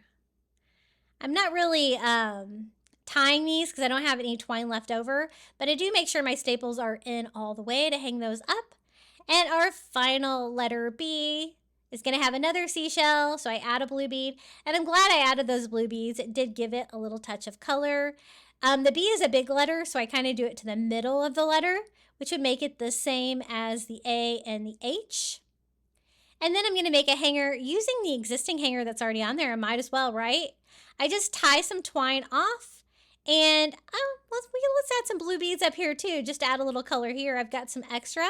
So I add 2 to one side, 2 to the other side, and before I tie that off, and that made a little bit of color and fun to the hanger of this wind chime as well. I tie it on that side, trim it off, and then the only thing I didn't like was that the twine coming down in the middle of the A. I thought that made it slightly harder to read. So what I'm going to do is just staple it to the bottom of the letter and trim off some of that excess twine here. This is just me being extra. I had some leftover twine at that point, so I could tie that off to make it even sturdier. But so easy. A little beach sign. It's got the rope, super coastal. It's got those little touches of blue. It's an interesting wind chime in that it's kind of flat. You can have it kind of face one direction where you can read it. And as you can see, the anchors and the seashells overlap just enough that they'll be kind of clunking up against each other if you want your wind chime to make some noise. Now, this is how it looks hanging up in my Florida room. As you can see, it is night out. I was trying to get these pictures taken before it got dark tonight because it makes it so much harder to take good pictures outside. But we managed. So that's how it looks, our little beach anchor and seashell wind chime. Okay, for the next one, we're going to try some of these new wind chimes they have at the Shore Living line. And again, I'm going to use a bamboo ring from the Dollar Tree, one of the smaller ones. And I picked up one each of the wind chimes. So as you can see, there is all different animals. There's a lobster, a crab, and a mermaid tail on this one. Has a great little bell that rings on the bottom. And then this one has a seashell, a seahorse, a starfish, and the last one has a sea turtle, a whale, and a pelican. Now, the reason I went ahead and took everything apart is because I want to stain these, and I thought it would be way too messy to try to stain those with the twine and everything still attached. So I'm going to lay them all out, all 9 pieces. And if you can't find 3 separate ones, you could always repeat shapes. But they're pretty big, and this is going to make a nice wind chime. Not only is the wood going to make noise, the bells on there are going to make noise too. Now, I want to stain them, but not too dark. So how I did that was I took water and a little bit of antique wax by Waverly to make a very thin, light stain. And then I'm just going over that wood. As you can see, whenever you stain this Dollar Tree wood, turns out really pretty. It picks up like that wood grain. Now, I did have quite a bit of water in mine. The first one stained exactly kind of like how I wanted, but as I was going, I was finding that it wasn't really staining as much as dark as I wanted. So I'm going to add a little bit more antique wax by Waverly to my water to make it a little bit darker and go over those to see if we can get a little bit more color because they just seemed like they weren't quite even. And kind of go over some of the ones that were a little bit lighter. And the pelican looks fine. And I'm going over, and I want to stain both sides of these. And I'm so glad that I decided to stain them because I think staining them is way easier than painting them, actually. Because Antique Wax by Waverly, you don't have to worry about it like a regular stain. It's super fast to dry. So let's go ahead and flip these over. And I want to act quickly for this so that I can stain the back. And any of the drips that I had there from the back aren't going to have a chance to dry before I can get this side stained as well. So again, I'm going over all the shapes. I am going to stain the bamboo ring for the top too to kind of give it all that same color. I didn't know I was going to stain these at first, but I'm so glad I did because look at that beautiful like wood grain in some of those. Like the whale and stuff like that. And I love all the sea creature shapes, super coastal and fun. Now I'm going to kind of start to dry these off on paper towels there. That way I don't have any drips on the back that's going to stain a little bit darker. So as you can see, I'm just taking paper towels and kind of putting one in between each one. And then I told you we were going to stain this. Bamboo doesn't stain super well, but I can give it kind of a light stain so it'll coordinate a little bit better with the sea creatures. Now it's time to start building. So I cut off some Dollar Tree twine. I had some cotton twine I thought about using for some of these, but I really like using the brown twine from the Dollar Tree because being outside, it's not going to get dirty or show dirt. So I'm going to string just one of the natural wood beads. We have those left over from those wood bead garlands as well. And so I do a wood bead, a pelican, a wood bead, a starfish. The great thing about these is that since they were already kind of wind chimes, they have the holes perfectly drilled. I'm going to try to keep the same pattern if I can remember it. I think I tried to keep everything in order. And then here at the bottom, I'm going to tie on the bell for this part of it and just double knot that. And I left enough twine on there to tie that off to the top of it and still have enough left over for the hanger as well. So I'm going to repeat the same pattern. Long piece of twine, natural wood bead. I like the contrast between the stain that we did on the sea creatures and the natural wood beads. The seahorse shape, another wood bead, and we'll finish it off here with a mermaid tail. Not having to drill those holes and stuff just makes it so much quicker. Another bell here for the bottom of this one. And this one's only going to have 3 pieces. These are kind of big, so I think that's going to be fine. And they can kind of all clunk together, but they can also ring with the bell on these. And for our third and final one, I cut another piece of twine. And we're going to repeat that natural wood bead sea creature pattern, first with a sea turtle. Next up, a seashell. And finally, to finish it off with this cute little crab. Last bell to attach. Tying that off, and now we can start putting this together. So what I'm going to do is just tie this here to the bamboo ring. Again, leaving enough twine for the hanger, so I double knot it on there. And I'm going to repeat that all the way around, just going about a third of the way around, tying this one off. Double tying it is definitely key here. And as you can see, that very light stain kind of gave them like a little bit of a driftwood effect, which was my goal there when staining them. Now I can gather all 3 together here at the top and tie that off to make a hanger for this super simple coastal wind chime. Gonna knot it, tie off or cut off the extra twine, and this one is ready to go. I'm gonna make sure that it's hanging evenly. I thought maybe a little hot glue to keep these in place and keep them from sliding around is going to make this hang more level. That way it's going to be equally weighted. And so I just hot glue the twine to the bamboo ring like that. And I think that really helps. Let me show you here inside how this wind chime looks. As you can see, the wood beads I did not tie knots, so they kind of fall down a little bit because my twine is thin, but I still think it looks cute. And all of the sea creatures, the little bells there on the bottom, and this is how it looks hanging in my Florida room. I was having a hard time taking a picture of this. I had to stand on my table outside to take a picture of this. You guys see what I do for y'all? But I was trying not to fall off the table and trying to get the sea creatures to turn so that I could see them. And I was like, I give up.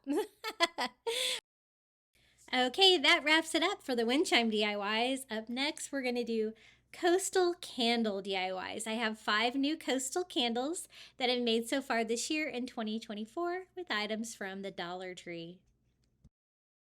Okay, for the first candle, I'm going to go ahead and melt some of these Dollar Tree candles.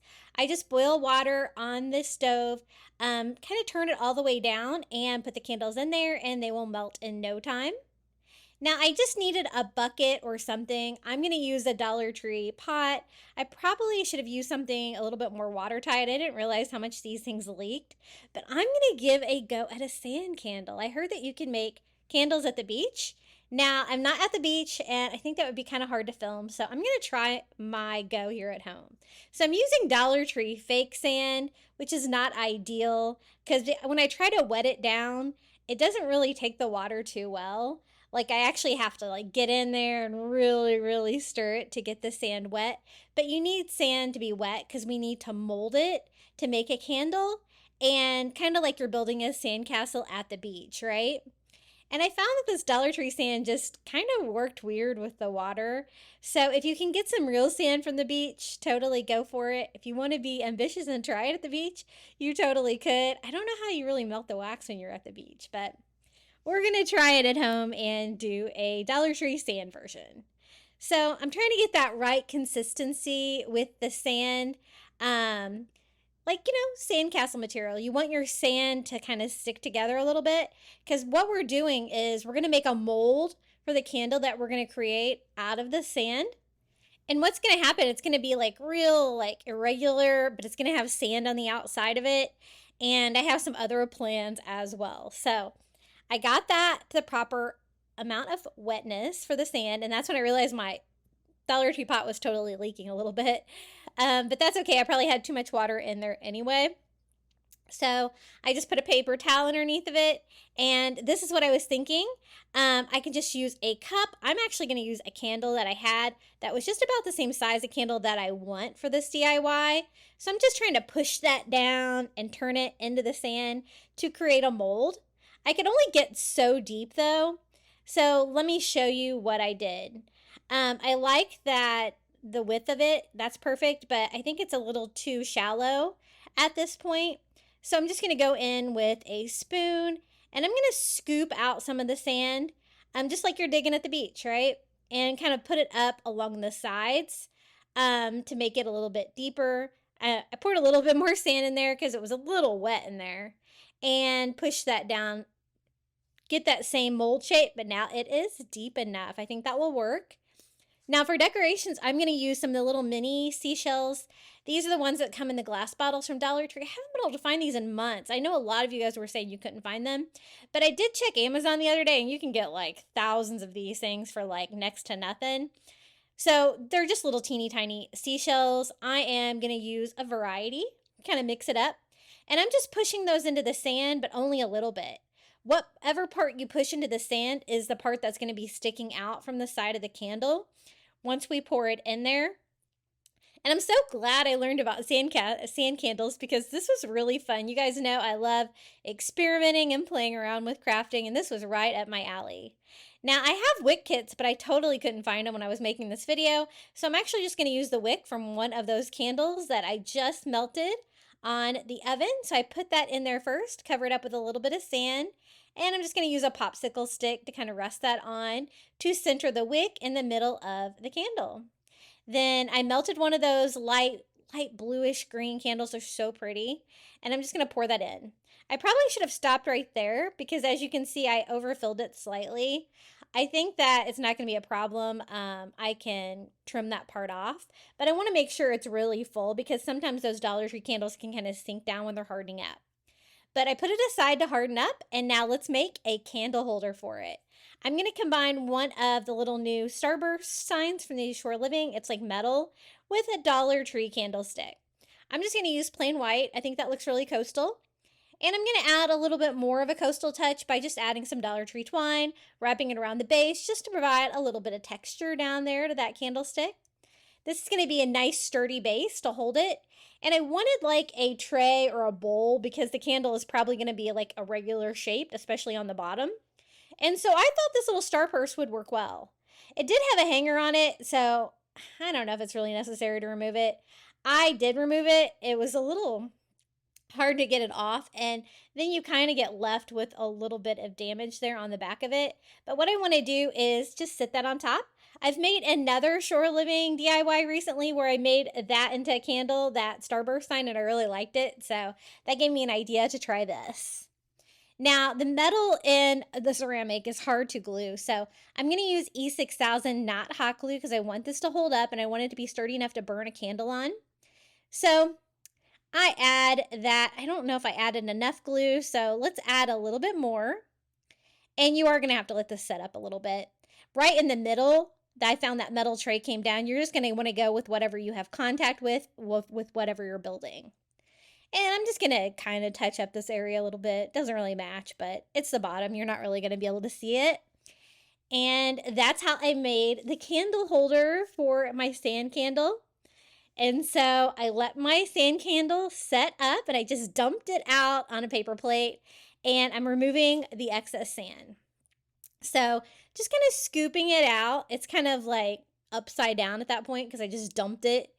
And I'm being really careful to just kind of remove the sand a little bit at a time because I don't want to damage the candle. It was set up, but it wasn't set up like fantastic yet. And ooh, there it is, our sand candle. Now, as you can see, there's a lot of sand sticking to the side. And if you didn't do the seashells, you could really leave it sandy. But I want my seashells to shine through. So I'm just kind of rubbing it, trying to get the sand off so that you can see the seashells that I added to the side of it. And remember how we overfilled it? It's got this weird shape up here, so easy enough just to trim that up with some scissors if you do the same. It's an irregular candle, so it does not matter that it's not circular or anything like that. It's supposed to be like funky and cool, right? It's a sand candle. So again, just trying to wipe off the excess sand. And I want to be careful when I do that because I don't want to damage the wax because, again, I didn't have it super hard. And I found a nice way to do that was just to take a dry paintbrush and kind of, clean it up, take off the excess sand like you're excavating a little bit, expose some of those gorgeous seashells that are sticking out of the sides. And as you can see, the bottom is, even though I use like something with a flat bottom as a mold, it's not super flat. That's one reason why I wanted to use a tray or like a bowl to hold the candle. But I think that looks pretty good. So let's go ahead and trim the wick of our sand candle. So fun. I'm going to have to try this again, like on a bigger scale, I think. And we can add it to the candle holder that we made. Look how cool that is. I really love doing something fun and different like this. Now, since it doesn't really have a flat bottom, and I thought it'd be fun, let's add some more sand to it because, it's a sand candle. So I just take some more of that Dollar Tree tan sand, and you could also do this with a white sand. Sometimes I can't find the tan sand, and I switch it up to white sand. Whatever, they're both kind of beachy. And I kind of want to make kind of a pool of sand here, so I have a way to like kind of level it out. And I'm just going to spread it around again with a dry paintbrush. And you know what? Let's add some more shells to the sand too to kind of go with the shells and the sand that's on the side of the sand candle. So I just take some more of those little tiny shells and scatter them around. And this DIY is complete. Our little sand candle DIY. Look how cool that is. It was kind of hard to photograph this, but you get this like sandy texture on that beautiful blue color with all these little seashells peeking through. And the candlestick is super cute too. Even if you didn't DIY your own candle, it would still be beachy and fun. So there it is, my first attempt at a sand candle. I think it was a success. I think real sand from the beach would work better though.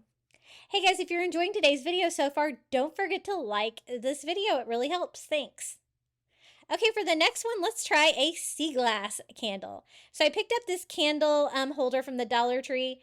Some of my stores have this in the Shore Living line. Some of it haven't in just like the regular candle section. But it's kind of an iridescent blue, just a very light tinted candle jar. And then I picked up some Dollar Tree sea glass. My stores really have this in stock right now, a lot. So I stocked up. What I want to do is see if I can make the sea glass shine through the outside of my DIY candle, right? Now, this comes in like a royal blue, a green. Not my favorite colors, but I think combined with that beautiful blue candle that we were melting, that's going to soften it up a little bit. Now, I want it to stick to the side. So as you can see, I'm just hot gluing it to it. Most of these little sea glass pieces from the Dollar Tree have a really flat side. That's the side that I'm trying to attach. And I'm trying to kind of alternate some of the bigger pieces first, kind of alternating that dark blue and that dark green. And then I can go in and kind of fill in the other areas with the other pieces. Now, I didn't really know if I should use like, that light blue and the clear ones. I did in the end. I don't know if you can really see them. I don't know if they will expose themselves at all while I'm burning the candle. I don't know. But I did the best I could. And then I'm just going to go ahead and put some on the bottom too, because why not? And then I'm going to use the wick again from the other blue candle that we just melted on the stove. Add that to the bottom, cover that up with a few rocks or sea glass to weigh that down. Add a popsicle stick for my wick to keep it centered and where it should be. And this is the other like light blue candle that I melted down, and I'm just going to fill it up. Not too full. Took almost the entire candle. And just try to make sure that I still have my wick where I want it to be, and I let it set up. And this is how it looks, that beautiful light blue color. Now, I would say it was kind of a success, because you can see the sea glass through, but a lot of the wax kind of went in the like little different voids of the sea glass. But I think it's still fun, that iridescent blue candle holder, that pretty blue candle, and then like sea glass like peeking out. Now to display it, I'm going to use one of the Dollar Tree like flat circular candle holders that will hold the heat really nicely. And then to bring out the fact that this is a sea glass candle, let's use more of that Dollar Tree sea glass. And I am just spreading that around, trying to vary like the colors and the size, make it kind of random. But I want to fill up that entire tray to really bring out the fact that this is a sea glass candle, since you can't see the sea glass really well. You can only kind of see it a little bit, but it was still really fun to make. So there it is, our sea glass candle DIY. I was trying to use all different, items that you might find at the beach, like sea glass. And this is how it turned out. It was kind of hard to photograph, but you can see the little sea glass pieces like peeking out. So I think combined with the sea glass there on the outside, it really kind of shows you what it's about. But the candle holder is really pretty, and it was a really fun, easy DIY to try. Here is how it looks lit up. Okay, for the next DIY, I'm going to take a Dollar Tree candle and some of their wood slices. I like these pieces because I think they look like driftwood, so whenever I see them in my Dollar Tree, I'm sure to pick them up. But you could always use real driftwood if you have some sticks. Or, you know what, you could probably use any kind of sticks, as long as it was all about the same length. The only difficult part about this DIY was getting this tag off this candle. I'm going to cover the candle, but I thought you might still be able to see some of that candle through, so we're going to use a few tricks here to get that off. They do have a new adhesive remover from Dollar Tree that works pretty well for that. And it's a lidded candle, and I'm actually still going to be able to use the lid to keep the scent in the candle, so that's good. And I just start with one of the wood slice pieces, just going vertically, and I'm going to hot glue that to it. And all of these pieces are about the same length, which is one reason I love them. It makes it really easy to craft with. Now, if you have some of that Target driftwood, you could probably use that too, but you're probably going to have to use more than one piece because those pieces aren't usually this long, I don't think. But any kind of wood that you have would totally work for this. I'm trying to mix it up with like different shades of wood, different widths too. But I don't want any of the really large pieces or the really small pieces. I'm just kind of trying to make it look random and just simply hot gluing these around, trying to make sure that I don't have any overhanging in the bottom so that it will sit right when I go to display this on a candlestick. And here at the end, it is, you kind of want to try your pieces on for size first to make sure they're going to fit. And the last two pieces I did together, I thought that would be the easiest way to get them in there, and I just hot glued them to the candle. So easy. And the candle itself is already a pretty beachy color. Really fun. I'm just going to make sure everything is good and attached for our driftwood candle. And then I also want to use some twine. That's going to give it a coastal look. It's also going to help keep the driftwood glued to the side of it, especially when the candle heats up and stuff like that, which, I never really have a problem with that. The Gorilla Glue hot glue is spectacular. So I just take some Dollar Tree twine and just tie a knot there. And I'm also going to use a seashell. That is one of the plastic seashells that is new at the Dollar Tree, but you could totally use a real seashell, a starfish, whatever you've got. Something beachy, right? And I'm going to attach that to the twine that we just added, kind of like that. I like the plastic seashells and the fact that they're really easy to craft with. The only thing I don't like about them is it's a little obvious that they're plastic just because of the shininess of them, but I'll show you how I kind of counteract that. So I found out where it was going to kind of contact with the driftwood and hot glue that on. And as you can see, the top is not really restricted at all, so I can still put that lid back on the candle. So that is good because that'll keep the scent in the candle. That's one reason why I didn't scent the other two candles, because if you don't keep your lid on them, they tend to really lose their scent. Now, this is how I'm going to take away the shininess from the plastic. Just a thin layer of matte finish Mod Podge from the Dollar Tree all over. It's going to kind of try to make the shell chalkier, make it look a little bit more real. This candle DIY was really easy to do. As you can see, the lid pops right back on there. It still looks coastal, beachy, and fun. And I really love how this one turned out. It's our little driftwood candle. I've often tried to figure out a way to make kind of a bowl or a base for that, but I think that worked out really well. Now to display it, I'm just going to use one of these light blue candlesticks just to raise it up, give it a little bit more beachy decor, and make it a little bit more significant of a piece just by sitting it right on top. That way I could always switch it up and reuse it. And this is how it turned out.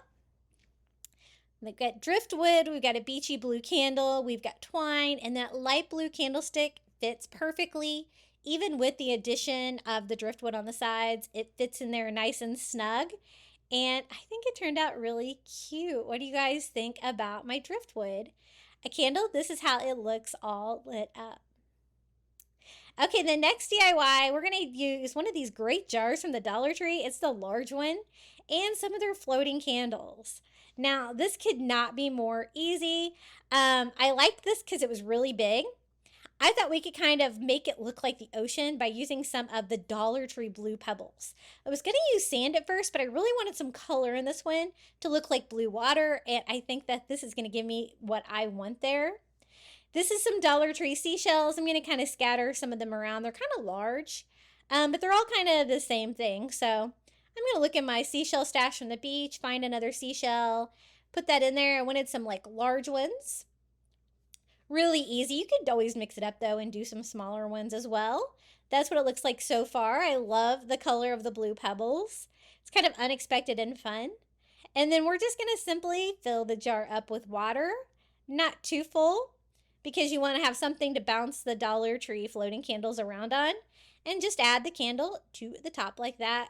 It's so easy and fun. It fits in there nicely. Now I'm going to leave the jar on mine so that I can not have it spill or not lose water when I'm not using it. Because why not? So normally I would cover where the jar part is, but I don't want to do that because I want the lid to still work. So I'm just actually going to decorate the side of it. I'm doing about like the water line with some of that burlap trim from the Dollar Tree and just hot gluing that around. Just add a little texture to it since I am going to leave the screw top on there because this has a great lid on it. The silver color is coastal, and so it's going to look good, and it will help keep the water in there and keep it from evaporating when I'm not using it. But this is how it turned out. This is it without the lid. As you can tell, super easy. Pebbles, seashells, a little bit of burlap trim, and a Dollar Tree floating candles. Those come 2 in a package for $1.25. They are a great deal. They work really well. Let me show you how it looks lit up. Isn't that so cute? I love it. I had so much fun putting this one together. Okay, for the next DIY, I'm going to use some of those Dollar Tree seashells again. This time I wanted to see if I could make seashell tea light candles. I've always seen that you could do this, but I've never tried it, so let's go. I picked up some tea light candles from the Dollar Tree. They're actually some scented ones. And I'm trying to remove the wick just by grabbing it and pulling it out. Now I noticed that the wax was on the bottom of these, which made my wick and the little metal piece come apart. And since I can't find my wick kits, I was thinking about watching my organization video to see where I put them. But I had to try to put this back together, and you have to be careful because those things can be kind of sharp. It's pretty easy to cut yourself. So you know what? Let's just leave the wicks on the others. When I melt them, it will come out anyway. They're just too hard to get out. Sometimes they're easy. These were kind of hard. So I have just a glass candle holder there that I'm going to use to melt these. And again, I'm going to put this on my oven in my hot water that was boiling and melt those down. The tea light candles melt really easily. And I didn't want to use the microwave method because, of course, there was metal on them still. So easy peasy. We're going to use another one of the flat glass candle holders from the Dollar Tree and 4 seashells. Now, to give it a little bit of coastal vibe, I wanted to line the bottom of it with some Dollar Tree rope. So I have like a scrap piece of like the thin Dollar Tree brown rope, and I'm just going to cut that down to size. And I don't want it to be flammable at all, so it's going to kind of be on the bottom of the tray lifting it up, but it's just going to provide a little coastal texture touch. I think this would be pretty on the other one that I used this candle holder for too. And I'm just going to have it kind of sit on top of it. So I made a little ring, glued it together like that, and it's just a matter of hot gluing the candle holder on top. I chose to do it like this. I don't know if it was the best way, but I just put hot glue all around and try to quickly put that on there, gluing that to the glass base. So there's little feet on that candle holder, so you're still going to be using those, but it's also going to kind of sit on the rope as well. But I think that the rope is not going to be flammable because it's going to be underneath the candle holder. At least I hope so. And then we're going to fill it up. There's like walls on this, but they're not super tall. So I just need a really thin layer of sand, nothing that too crazy. So I just, again, use Dollar Tree sand, just spreading that out all around. Getting this all ready for the candles that we're going to DIY. So I got the wicks out of the candles that I just melted down by just pulling those out.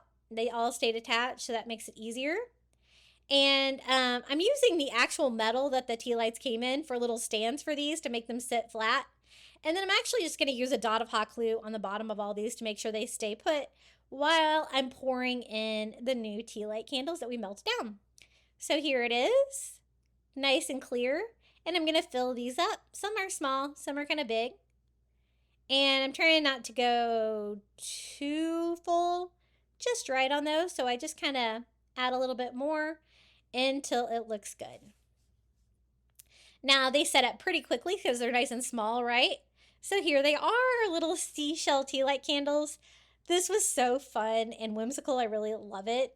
I added a little bit more sand so that I could kind of level them out a little bit when I'm placing them in there. And I'm just going to kind of scatter those around, kind of alternating which direction they go and stuff like that, and kind of pushing those down into the sand.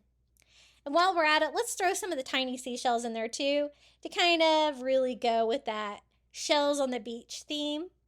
I'm just trying to go for a variety of some of the smaller ones just to kind of fill it out and complete this look. This was so easy. It's just going to be a flat candle like this, but I really love it. I think it's really fun and pretty, and it was so fun to make the shell candles. Check it out. Isn't that so beachy and fun?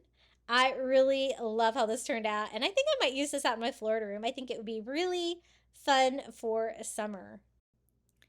And let me show you what the shells look lit up. Really pretty, and it was really easy to put this together. Okay, that wraps it up for the coastal candle DIYs. Up next, we're going to do beach DIYs that all include seahorses. Dollar Tree has lots of beautiful seahorse stuff this year, and so I wanted to see what we could put together with these. Let's craft. We're going to use one of the Seahorse glass frames. Now, these are new this year with the short living line. They're beautiful. I love them so much. I ordered a whole case of them. And there's also a mermaid and a sea turtle. Not that crazy about the frames, but check out how easy it is to remove it. I just used a pair of pliers, broke one corner off, and I was able to slide the glass out. Now, if you do this, be careful. Don't cut yourself on the edges of the glass. I want to try reframing it. In one of the Dollar Tree 5x7 wood frames, these are new too, and I love them. They're really high quality.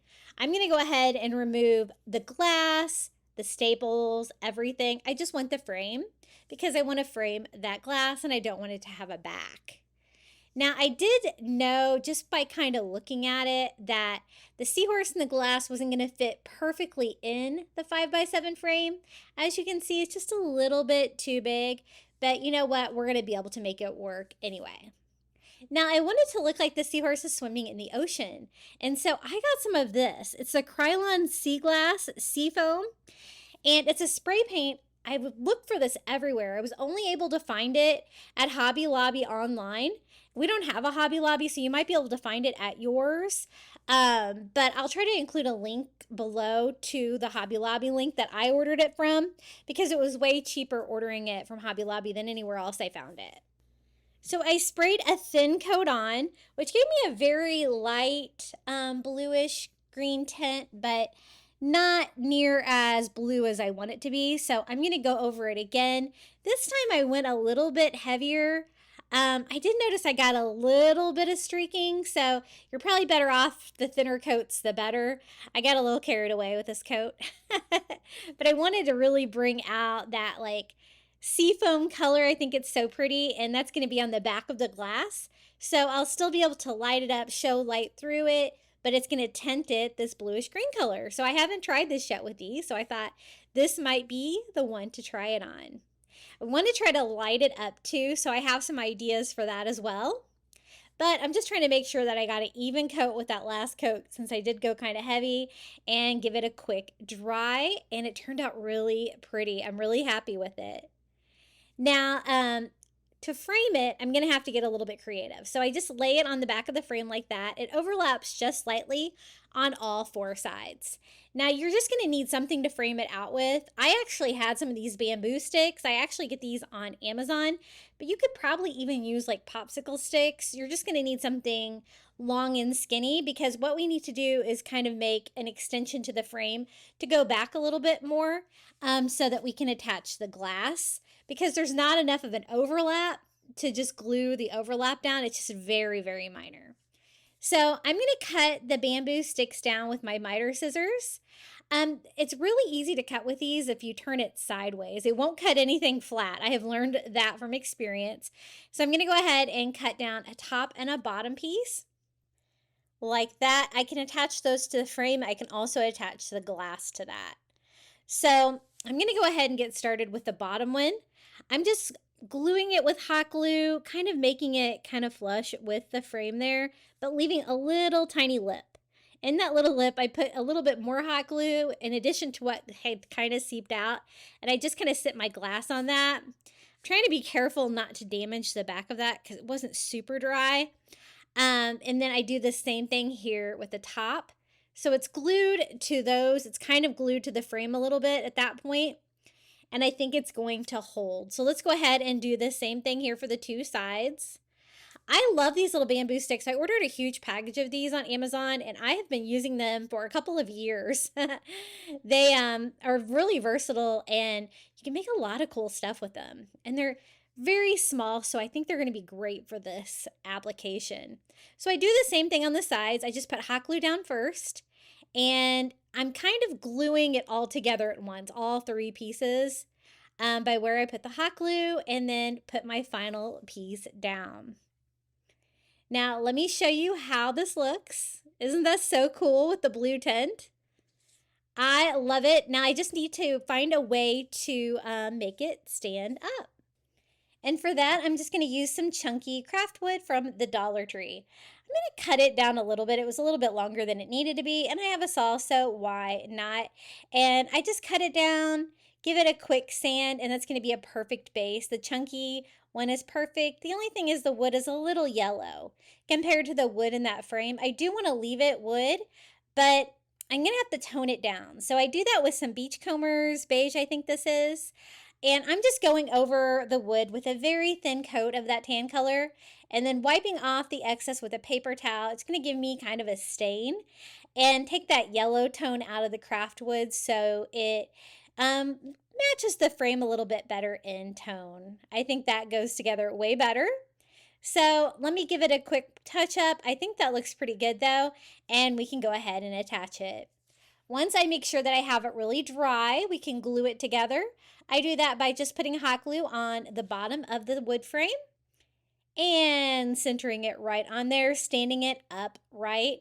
It's a great way to make it stand up without having to put it back on it because, of course, I want that frosted glass that we did with the sea glass to be transparent. Now, to light it up, you could use a candle, but I actually picked up one of these push lights from Dollar Tree, and I wanted to see how that would work. So I'm going to pop some batteries in there, and I can just sit it behind it like that, and it will light up my seahorse, and it turned out really cool. And it's really easy to turn on and off. So there is our seahorse glass. I love how this turned out. Let me show you how this is how it looks during the daytime. So the wood is very coastal. I love that bluish green tint in the background. And of course, the seahorse image on those is really pretty. And the base matches the frame, I think, way better without having to paint it another color. But this is how it looks with the push light on. Look how pretty that is, how it illuminates it and really makes it glow. Now you could do this with like the clear frosting spray too and get a similar effect, but I really like the blue tint to make it look like they're like under the ocean. So again, this is how it looks during the daytime from day, and this is how it looks in the nighttime. So it's kind of beautiful both ways. Hey, if you're enjoying today's video, don't forget to hit that like button. It always helps my videos do a little bit better here on YouTube. Okay, for the next DIY, I'm going to do something with these new signs they have this year. This is the relax and unwind signs, and I want to just kind of make a box with them. I always try to find creative ways that I can use these signs, and I thought I could make a planter with these. Now, they're not as small as I think they've been in the past. I think they're a little bit bigger, so it's going to make a pretty significant planter, but I'm going to need 5 pieces, 4 sides and 1 bottom. So relax and unwind. And so I'm going to I think I'm going to do the sand dollar on the front. I think that looks really pretty, but you could kind of pick your favorite word if you wanted to. I am just trying to get all of those pesky staples out of the back of the sign. I don't want to leave any of them on there if I can avoid it. Okay, they're all clean and ready to go. And then I wanted to still say relax and unwind, but we're going to have it kind of do that by wrapping it around the planter box. I did notice some of the paper kind of went over the edges of some of them. So I just tried to clean it up a little bit. Really easy to do with a sanding sponge, just to get any of that excess paper off. But I wanted to go relax and unwind and wrap like all the way around it. And then I'm going to do the end on the back as well with the other sand dollar that we have. So that's the reason why I picked up 2 sets of these signs. These are the new ones this year, but this would really work with any of the ones. Every year it seems they change these a little bit. And I'm using my square from the Dollar Tree to help me keep square on this, which is really important. I start with the first corner just by gluing the end and gluing it here to form a perfect 90-degree angle. That's not a super strong bond though, because the signs are pretty thin. They're solid, but they're thin. So I thought I'm probably going to have to reinforce that a little bit. And so I like to do that with the little tiny Jenga blocks from Dollar Tree. I think they work really well to make little braces, and you can kind of put them where they're out of the way. I'm going to start by gluing one right here. You're going to be gluing like the flat side to one side and the skinny side to the other. So on the bottom piece, I kind of alternate which one's going which way, if that makes sense. And I made that one flush all the way with the bottom, and then that can help us attach the bottom of the box when we get there. Now for the next side, I'm going to go ahead and start with my Jenga block to help me on a little bit. I can glue that and the side, and I'm going to go on and glue it 90 degrees just like I did the other side. And I already have the bottom piece on there, so I'm just going to go ahead and put my second brace in. I'm doing it a little bit from the top so that you can't see that from the top of the planter box. And we're going to make a really fun beachy seahorse themed floral arrangement with these.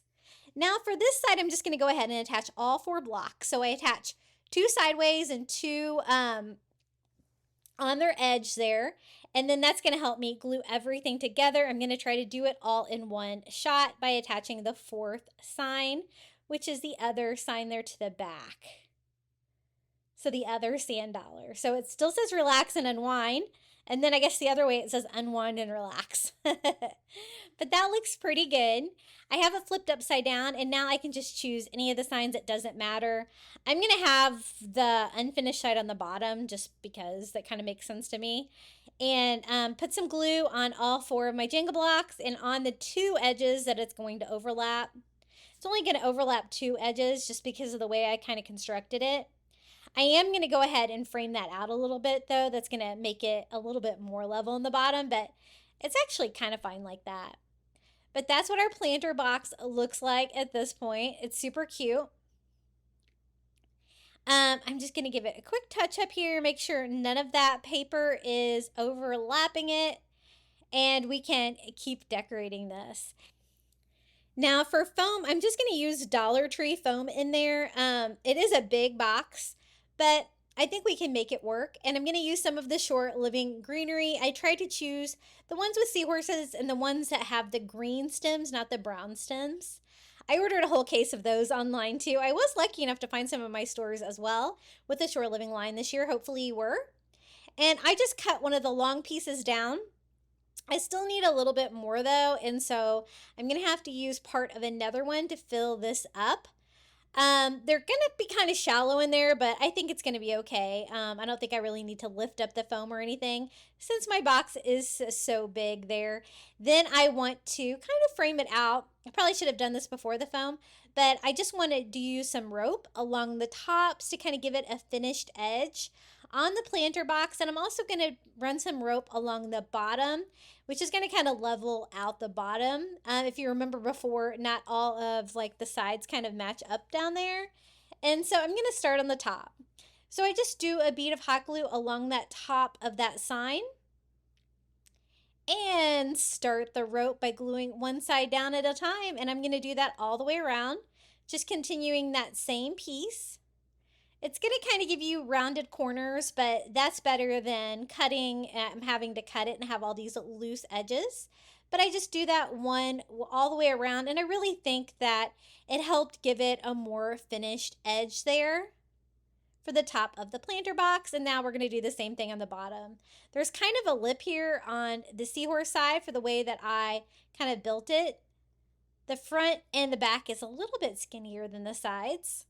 And because I didn't do any like miter corners or anything like that.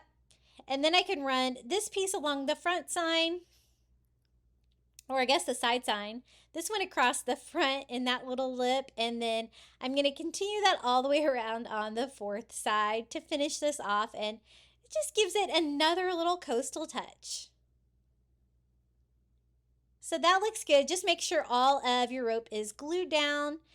You don't want any of that coming off. I made sure like my ends there are in the back, so they're not in the front. They're not super obvious. And I think that looks pretty good. So we can start filling it up, our little relax and unwind. Isn't it so cute? I really think that took it up a notch. Now the greenery, I'm going to use a little bit of moss. I have some of this like green reindeer moss. That looks great. Kind of looks like seaweed. I don't need a lot, just a little bit to cover the foam. And the most challenging part of this was just probably cutting the stickers off the greenery. But I really liked this one. I didn't have as many of this one as I have some of the others. But I think it's really cool. So I'm going to try to scatter those out. I have 3 of those. So I can do like one in each corner and then center kind of one there in the back. And since this is such a large planter box, I don't have to cut these down in size or anything like that. I can just place them right in there. So some of this greenery doesn't have seahorses on it. Some of them do. Some of them have seashells on them. So these are the ones with the seahorses. They're super cute. I want the seahorses to be visible. So I'm going to do them in the front. And I'm going to have one kind of taller than the other one. And then kind of have them like looking at each other like that, kind of stagger them a little bit. And then I'm going to save the seahorses off these because I kind of need the greenery and I can always reuse those. I love using those in DIYs. Those little seahorses are so cute. I've actually did a resin project with those a couple months ago and they turned out so adorable with the little seahorses sticking out of the resin. So I think that looks pretty good, but you know what? I think it needs a little bit more. It's, a big box. So I'm going to do 2 more of the seahorse picks, but again, I'm removing the seahorses and just using that for the greenery to help fill it out a little bit. And we're going to do like another one here in the front and maybe another one here in the back. I love these. They had these last year at Dollar Tree too, so I did have some left over, but again, I bought a whole case of these because I can use these year round with my coastal crafting. They are so cute, and the little seahorses are just adorable. But I did want to add a little bit of color, so I'm going to try adding some of this blue willow. I don't know if this is new or not. It's the first time I've ever gotten it, but it's really kind of messy, so be careful when you start working with it. The little things, like little pieces like to fall off on it. But what I'm going to do is just add a little bit of blue coral here and there just to bring in a little bit more color, because that Shore Living greenery, all of it's all kind of the different shades of green. They're all pretty close. And I just wanted it to have a little bit of blue to bring out the seahorses on there. So I'm just cutting one. I ended up only using one. And I did like all four corners with some of the blue coral. And then I'm going to leave the last piece here in the middle taller. Since it's the very center, it can definitely be a taller piece, but maybe not that tall. So I'm going to cut this one down a little bit here before I place it back in there.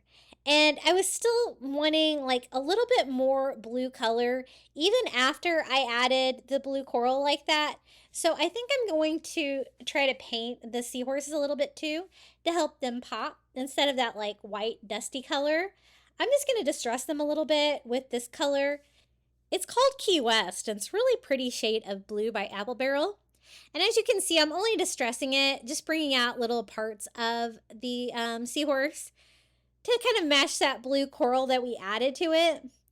And I'm going to do the same thing here with my second one. And I think that really made them kind of stick out and stand out a little bit more than just kind of blend into the greenery like they did before. So here it is, our little DIY planter box. It's a nice large coastal display. You could put this just about anywhere.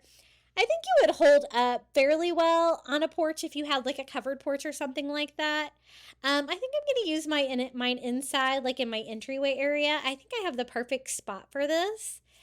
But as you can see, it turned out super cute. This is how it looks all together. I really hope you enjoyed this DIY. Now the next one is super easy. I picked up a candlestick from the Dollar Tree, a blue and white one. I have a sand dollar left over from one of the sand dollar wind chimes from the Shore Living section at Dollar Tree this year. When I made my wind chime videos, I had extras. And I finally found the battery operated Shore Living candles. And of course, there is a seahorse one. And let me show you how cute this is. I love it. There's actually a couple different seahorses on it. Isn't this so cute? It's also got coral. Has batteries in there. What a great deal for $1.25, really. But I thought I could use that sand dollar as a part of the candlestick. So I'm just going to go ahead and remove the rope. It's kind of like a resin, but it's kind of feels like wood. I'm not sure how they make these. Some kind of manufactured wood. And I'm kind of seeing what's going to actually touch. There is an indentation on the back of the sand dollar. And then there's also an indentation on the top of the candlestick. So I have a little space there where I think I can put something to use to glue them together. So I'm going to use one of the little Jenga blocks from the Dollar Tree. I think that will work perfectly to fill the space in between the sand dollar and the candlestick to help me put it on there, because I want this to be the top of the candle holder where I can put the battery operated candle on top. Since it's battery operated, it doesn't matter that it has holes and stuff in it. I think it's going to work. The sand dollar, and I attach the Jenga block to it with just some hot glue. Also kind of finishing up the edges because it's kind of like a concave surface in there. And then I can just glue that to the candle holder. Since it's ceramic, I thought I should use some E6000 to make it a little bit more permanent. And I'm doing that around the edges, but on the middle with the actual Jenga block, I'm actually going to use hot glue there. So I have some quick hold, but this will help it last a little bit longer with the stronger E6000 glue around the edges. So hot glue on the Jenga block, and I sit that down. It's kind of easier to do it upside down so you can make sure you get it centered on there properly while you still have a little bit of wiggle room. But this was so easy, and it makes the perfect top for a candle holder that's coastal. I love it. It's round, it's fairly flat, it's a really nice size, and it really took that candle holder up a notch, I think. So here is our little battery operated candle. Go ahead and flip that on. It fits perfectly right there on top. I told you this one was going to be really easy. That's all you have to do. Display your battery operated candle. And they do have these and other things besides seahorses. But of course, we're focusing on seahorses in these DIYs today because I think they're so cute. And this is how it turned out. Isn't that fun? I picked that up, that sand dollar, and I'm like, oh, I can make this into a candle holder. I don't know why. It just kind of made sense to me. But let me give you a view of it lit up to show you how beautiful this Dollar Tree Shore Living candle is. Now, my store just got these in. I know almost all the Shore Living stuff is gone at my store. All my stores have it to a tiny 3-foot section right now, but they did just get these in one of my stores. So keep checking. I try to keep checking because there's still new items coming out. Hey guys, have you checked out my website yet? It's craftybeach.net. And it's going to be where you can see all of my DIYs. So I just started it at Easter. If you go down, you're going to see different blog posts. If you click on one of the blog posts, you'll find a link to all of the DIYs I made in that video with a picture that you can then pin on Pinterest so you can remember to make it. If you scroll down to the bottom, you can find my YouTube video with the tutorial showing you how to make it. And I'm going to have everything by season. Right now, I just have Easter, some spring, and some beach on there. And I even have a link to my Amazon shop for the items that I recommend that I get on Amazon. And I even have a link to my Etsy shop. So you can check out my fun crafting printables. These are very popular. And some of my printable designs on there. So craftybeach.net. Be sure to check it out. I'm really excited about my new website. Okay, let's get back to the DIYs. This is one of the new signs this year. It is the shell. Now, you could do this with one of the ones from last year, but this one's a little bit more unique. I picked that up, and I also picked up one of the little wood crates from the Dollar Tree, and I thought we can make a little planter box out of these. So let me show you how I put this together. The first thing I don't need it to be a hanging sign, so I'm just gonna fill the hole for the hanger up with a little bit of spackle. Nothing crazy, just a little bit. And I'm gonna kind of paint this in a different way than I would normally paint a Dollar Tree sign. Since it's got all of those openings on the shell, I didn't really want to have to go in and paint all of those because the paint pulls up, it can be a little hard. And I had some spray paint. This is called Sand Dollars, so it's going to give me kind of like an ivory look. And I thought if I spray painted it, it would be just way faster. So let me show. I'm only going to do like one coat. I don't care if it's really soaked with paint. I don't care if any of the wood like shows through a little bit. I'm totally fine with that. That looks coastal, right? So I went ahead and sprayed the shell with the Sand Dollar, making sure I didn't miss any areas. And since I already have the spray paint out and I do want it to match, I'm going to go ahead and spray paint the crate too. So it is definitely a quicker way to do it, but definitely a smellier way to do it. But a fun little trick if you have that or the Seahorse with all the different indentations and you want like a quicker way to paint them, spray paint is definitely the way to go. I just did the sides and edges on that you're going to be able to see. That ivory color, I guess it's called Sand Dollar color. And that is how they look. I think that was a way easier way than trying to get in all those little nooks and crannies on the shell. Now, I do want to distress it a little bit with some blue. Bring some blue in. This is that Key West color. I'm really loving this color. And I'm just using a small brush. And what I'm going to do is just lightly distress all of the raised parts of the shell sign to kind of give it more character. I'm trying to use a small brush so I don't get like too much on the back of it where I painted it that I definitely want to leave that the white color. And so I just kind of do like one row at a time.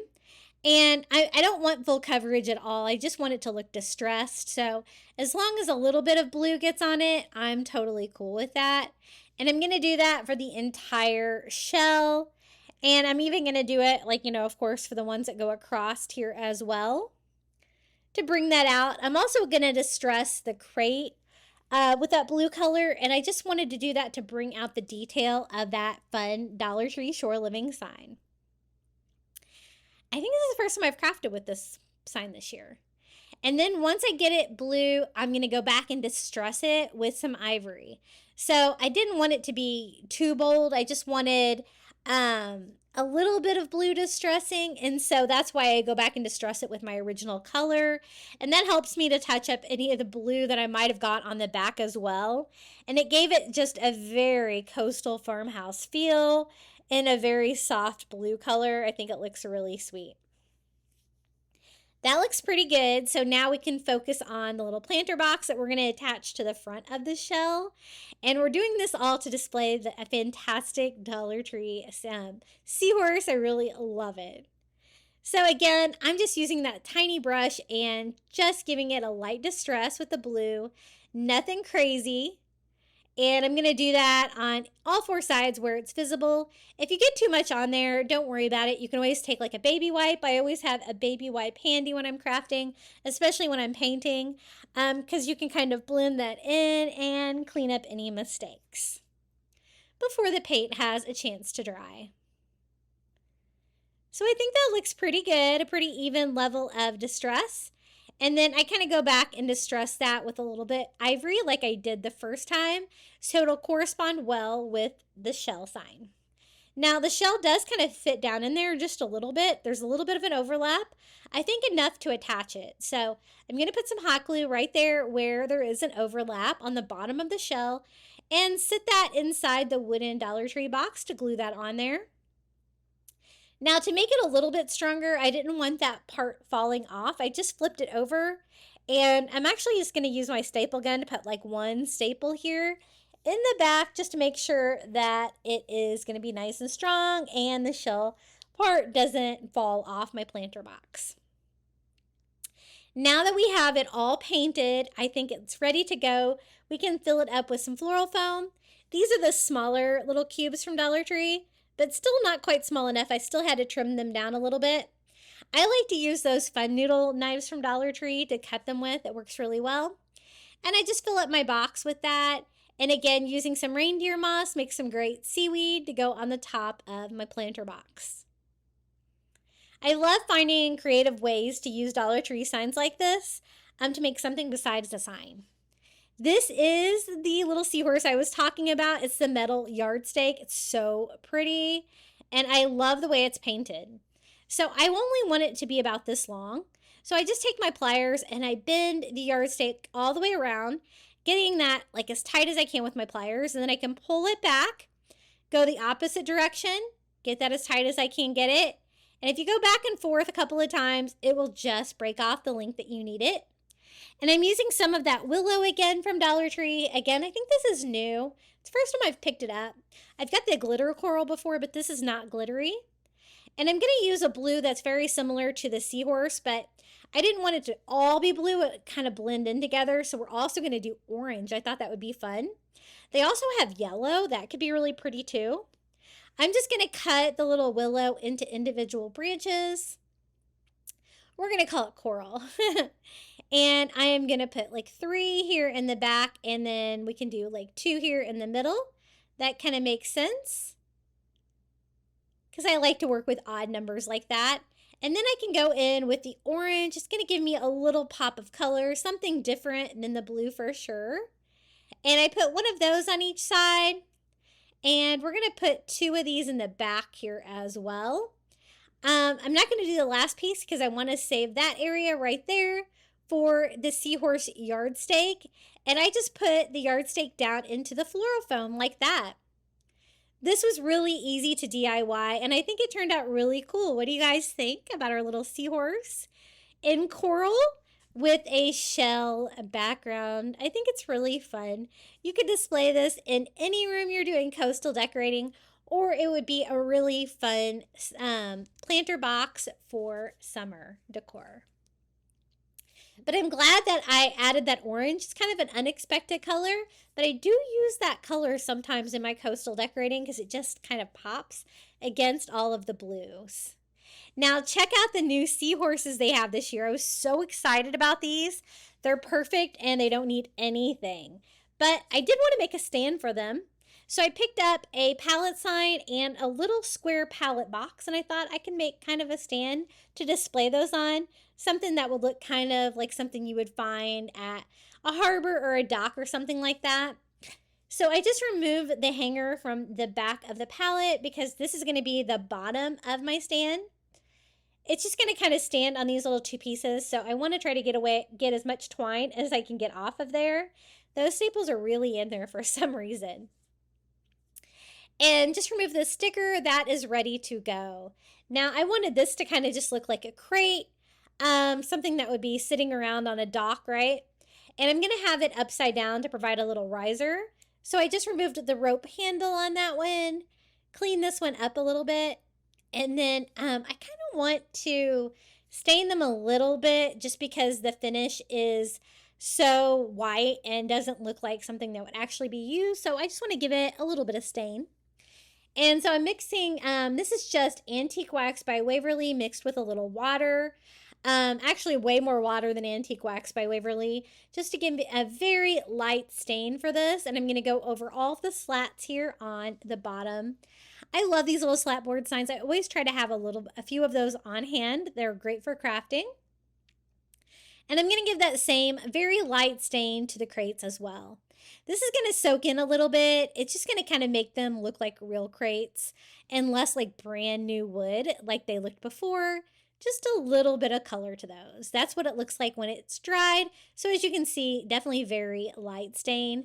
I am having to make sure that I get it good and dry over here on the right side because I want to glue this on so it doesn't fall off. So along the top edges of the little wood crate, I just do a bead of hot glue all the way around, and I'm going to glue it right over here. That's going to provide a perfect stage for one of my seahorses so I can display them at 2 different heights. I thought that would be really cute. So pretty easy. I also thought it would look really coastal to kind of cover the crates and the boxes up with a little fishing net. Now, these are from the Target dollar spot. Dollar Tree's had these before, but I've had trouble finding them there lately. They're a little more expensive. They're $3 at Target dollar spot, but it's definitely a bigger bag. It's called a produce bag, and they have these there right now. And what I'm going to do is use that to make a fishing net. I think they make fantastic fishing nets for crafting. So I'm just going to go ahead and start trimming the netting away from the bag. I'm definitely not going to need all of it. I probably just need part of it. So I'm going to try to estimate kind of here what I need. I want to have enough that it kind of can sit on the tabletop as well. And so I just kind of go around and cut off enough netting to cover that to save the rest for another DIY project. And I want it to kind of look kind of like haphazard like that. Just kind of laying across the little crates at the dock. And then you can just kind of trim it down whatever shape you want your net to be. I like to kind of trim mine down, cut the little pieces of, I guess, twine off the edges there to kind of clean it up a little bit. And I don't want to have too much, so I'm going to kind of gather it up a little bit here on the back so it's a little bit tighter against those. And you can kind of wrap them around the slats like that as well to kind of make it one more piece. I'm not going to like really glue it or anything because I just want it to kind of look like it is laying on the crates to display the seahorses. And I was so excited about the seahorses. The first one I found at Dollar Tree was broken and I was so sad. I almost bought it even with a broken nose or snout. So I can sit one down there. I can stick one at the top. And then for a little pop of color, I'm going to add some of these little starfish. I get these on Amazon. They are linked in my Amazon shop. And these are already blue, so that adds a little bit of color. They're like a molded, like resin starfish, but they're great for crafting. They're a perfect size. I'm going to glue one on the crate here, just like on top of the net, like that. And then I'm going to glue the other one over here, like just laying flat, like over here in the corner, just to give me a little bit of color on these. Now, they are kind of like all blue, so they look a little bit plasticky. So I am going to distress them just a little bit with a little bit of ivory, just to kind of make them more than one shade. So I just use a sponge to add a little white and wipe off any excess. It's going to give me that coastal farmhouse distressing that I love to use on my home decor. I'm going to do that on both of them. And the seahorses don't need anything. They are so cute. So you can kind of get an idea of what level of distressing that I did there for the crates. And I think this makes a really fun stand, something to display them on, and kind of adds to the coastal feel. And the seahorses are, of course, beautiful. Look at them. I was so excited by them. You know, Dollar Tree could sell like 20 times more of the shore living stuff here in Florida than they get in. I really wish they would drown us in inventory so that everybody can find these because they're so cute. But I like the boxes, the starfish, and the fishing net. I think that's fun.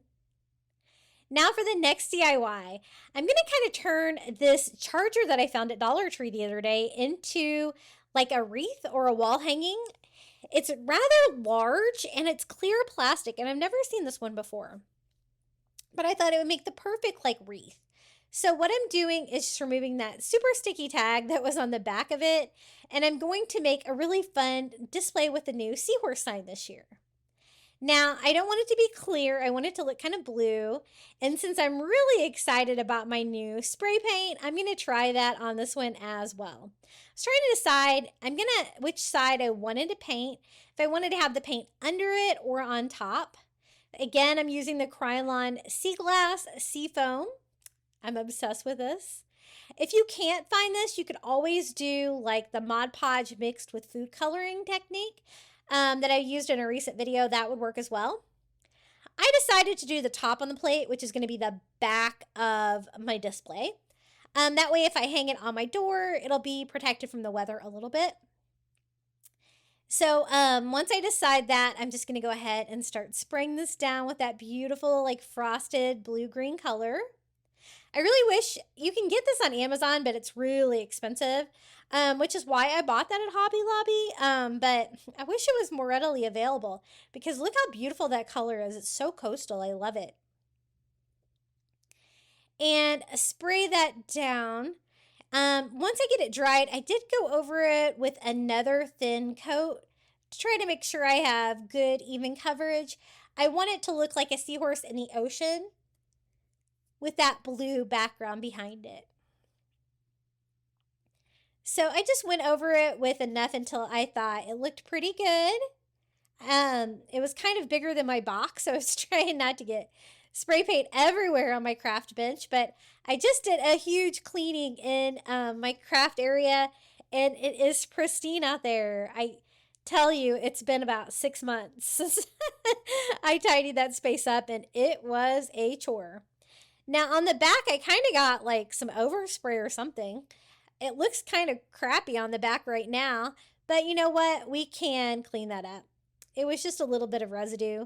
So I cleaned that up, and because at first I was like, maybe I shouldn't have painted the back, but it looks way better now. I think it was just maybe a little bit of overspray back there. And so I have the charger like upside down, and then I want to attach the seahorse to the front of it like that. And I want to border it to kind of cover up that metallic border with some of the nautical white rope from Dollar Tree. This is the thicker one. I think it's going to be long enough to go around it twice though, because I do want a nice chunky frame here. I'm going to start here at the bottom because the tail will kind of overlap the bottom, so it'll kind of cover where I start and stop with the rope. And then just kind of working one section at a time. On this outer row, I want to hot glue it where you can't see any of the charger. Have you guys seen this clear plastic charger? I was kind of surprised to find it at Dollar Tree the other day because I really don't think I've ever seen this one. But it is great for crafting, and it really came in handy for this DIY.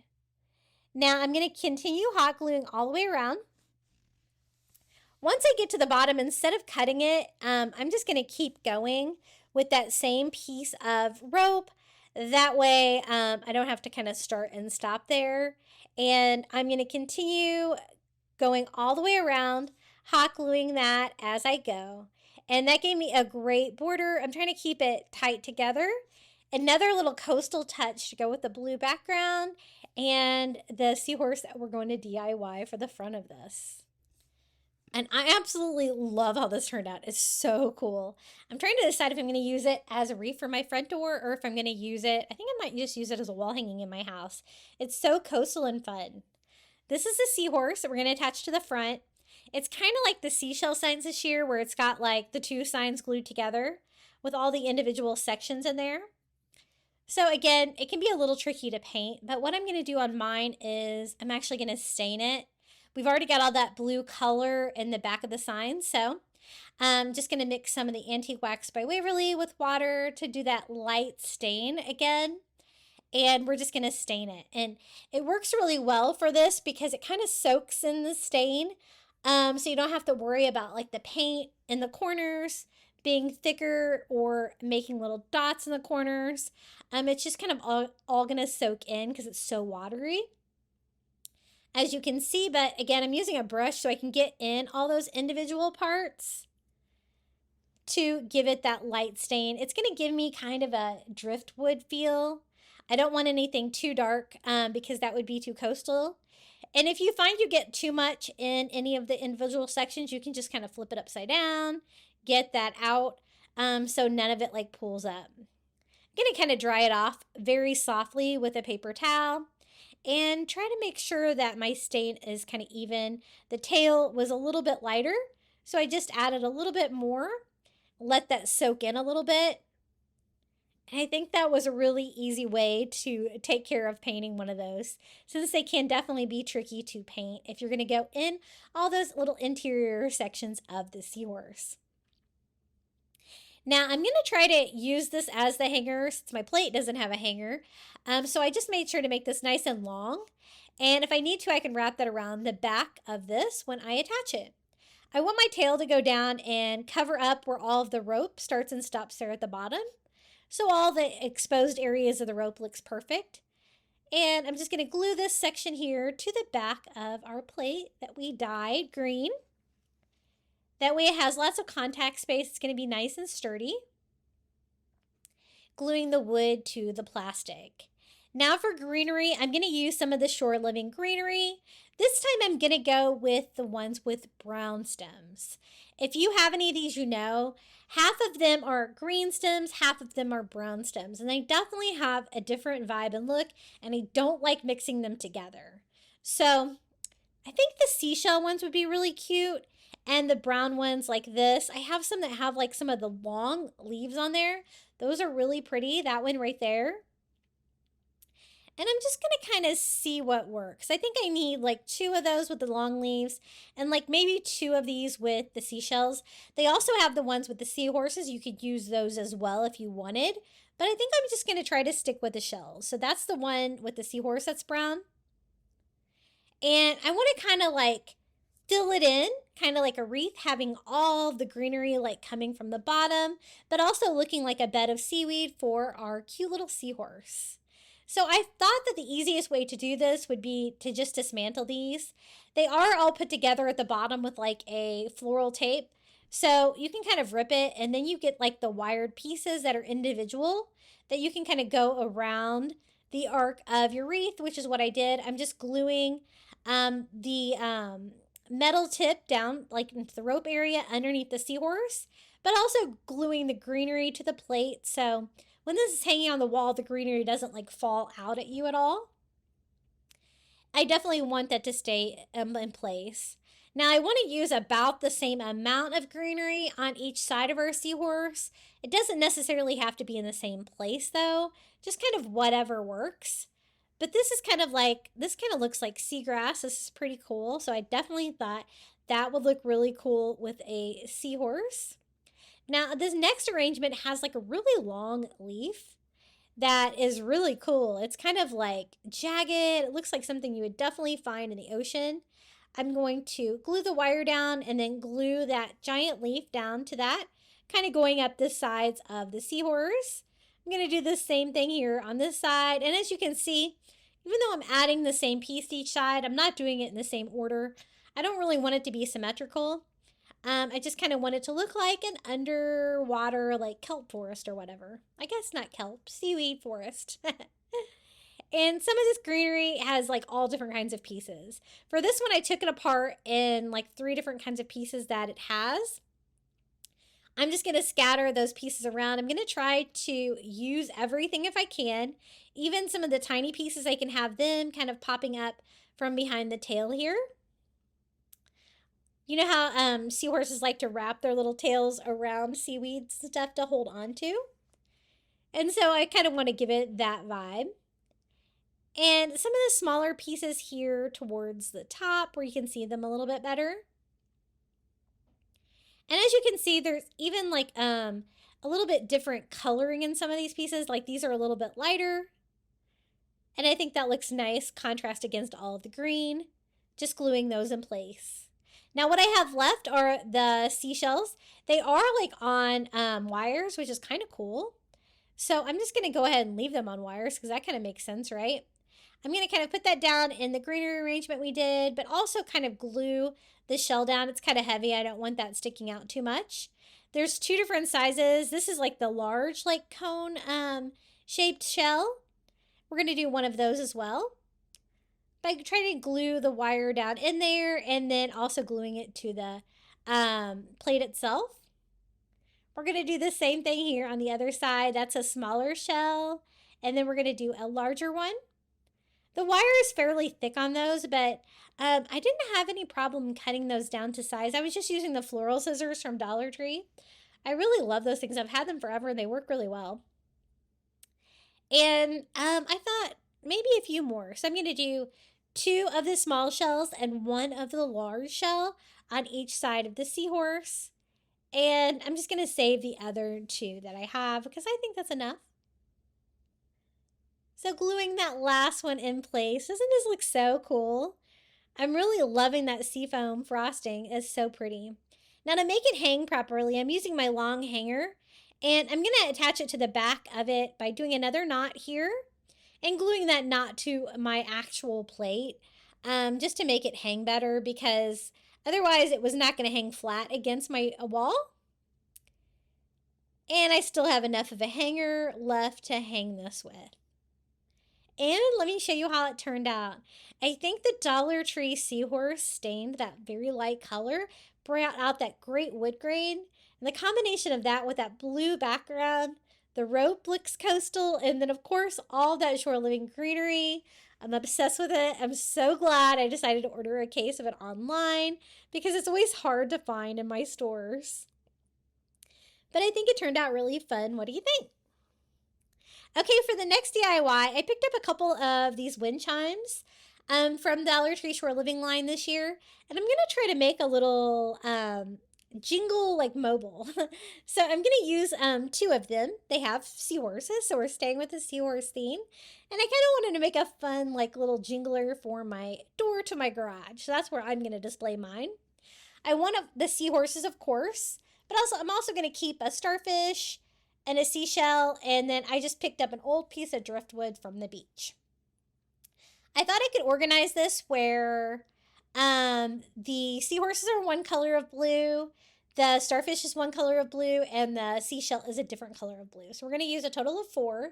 And of course we want the little jingle bells. They totally look coastal as well with that galvanized metal. So we're going to be able to hang those on there as well. And I have a few extra pieces. I used these previously to make coastal wind chimes for my Florida room. If you haven't checked out that video, you should. It's really fun. And so here is how we're going to do the 3 different colors of blue. I'm just using one of those sponge daubers from Dollar Tree and going over my first one with that light blue and kind of rubbing that in. I don't want a thick paint on there. I do want some of the wood to be able to shine through. And since it's a mobile, you know, they're going to get flipped around as you open and shut the door. And so you have to paint the back as well. So keep that in mind. Now switching colors, we went from Cloudless to this color is Key West. We're going to do this more turquoisey color for the starfish. And the great thing about this is since these were like set up as wind chimes already, they already have all of the holes drilled in them exactly where you need them to be. And you don't have to fill in any of those holes if you were using these in another way. And then my last color, it's like a Caribbean blue, and I'm going to do that for both of my seahorses. Again, just kind of wiping off any of the excess paint, flipping them over, and painting the other side as well. And I was kind of going for almost like an ombre look, if you will. Like starting with darker blues and working your way down to lighter blues as you get to the bottom of the mobile. You could also use this as a wind chime. It'd be really cute for that as well. If you didn't get enough ideas in my my video of 12 the other day. Now I'm also distressing them with ivory just to give them that coastal touch that I love so much. Nothing major, just a light dry brushing all over, just working in one direction with ivory acrylic. And I think that looks pretty good. Kind of softened them up a little bit, right? Now we can go ahead and start putting this together. So let me clean up my mess and we can start stringing them along. I'm going to do the starfish and the shell in the center. So I just take some Dollar Tree twine and we're just going to string it through our starfish. I don't think I need to knot it or anything. I think they will kind of stay in place with just the twine. And then I'm going to go behind this shell here. And then I'm going to kind of tie it off here. Instead of like a knot at the bottom, I'm just going to kind of put my twine through again to kind of close it off with a little bit of a friction knot, kind of, if you will. And then I'm just going to tie the twine to the center of the driftwood at the top to dangle down. Then we'll have a seahorse on both sides like that. And then in between, I want to do the bells. They have a wood bead on there. I'm just going to go ahead and leave the white wood bead on there. I think that looks cool. And I want it to be kind of like that. So it's like shorter on the sides and longer in the middle. So I went ahead and tied this one to another piece of twine just because I wasn't planning on leaving that on the twine, but I did. So it wasn't quite long enough on that one, but I think this one's long enough. I'm just trying to make sure that they are the same length like that. And before I tie it off, and just double knotting that to make sure that they stay in place when they're jingling away. Now for the seahorses, I'm going to go here through the bottom. Again, the bottom one I go through twice to kind of tie it off because there's only one piece on this side. Then I can have that tied off to the top of my driftwood. And you can use a stick if you don't have any driftwood. Just something kind of old is going to give you that driftwood feel. We're going to do the same thing here for the seahorse on the other side. Just clamping that off on the bottom, cutting off the excess twine, and then tying that to the top to dangle down. Trying to make sure it's the same length as the one on the other side. And then I just need to make a hanger to hang this on the door. I'm going to use more twine and just knot that off on each side. Simple enough to make a little hanger. And I'm going to hang mine on my door, but you could totally use this as a wind chime as well. Or you could even use this as a mobile, just hanging on your wall. It's super beachy and cute and a fun way to DIY with those little kits. Those came in a little bit later at my stores too, the wind chimes. And that is how it looks. I love all the different shades of blue combined with the bells and the driftwood. This is what it looks like hanging on my garage door. I think it's fun that kind of jingles. We'll see if the rest of the family thinks it's fun or annoying. But I thought that would be a fun place to put some chimes. Let you know when somebody's coming in from the garage, right?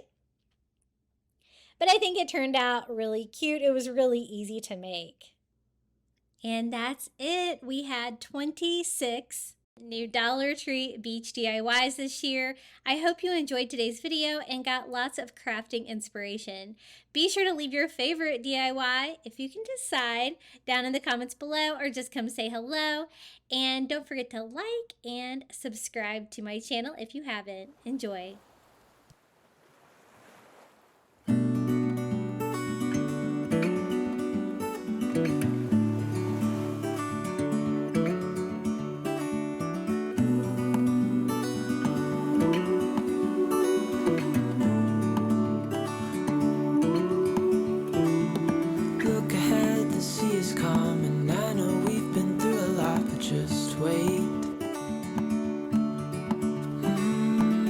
For better days to come and carry us like wind in our sails.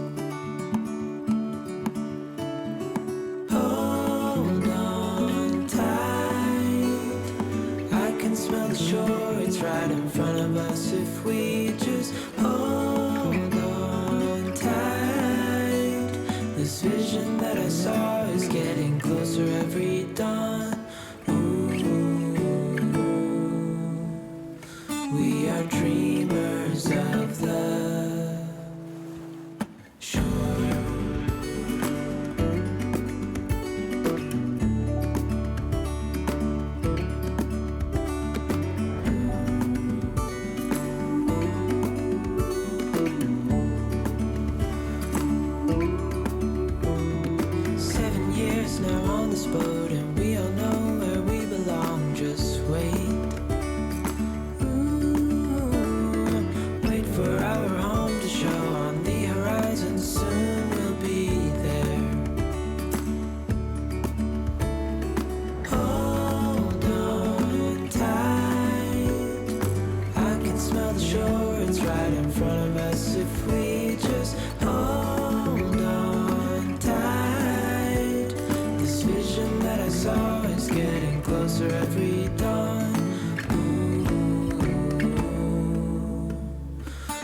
are dreamers of the shore. When we can't read the sky, we just sail with the wind that we've got. And when we're drowning in doubt, just keep on believing. We are dreamers of the shore.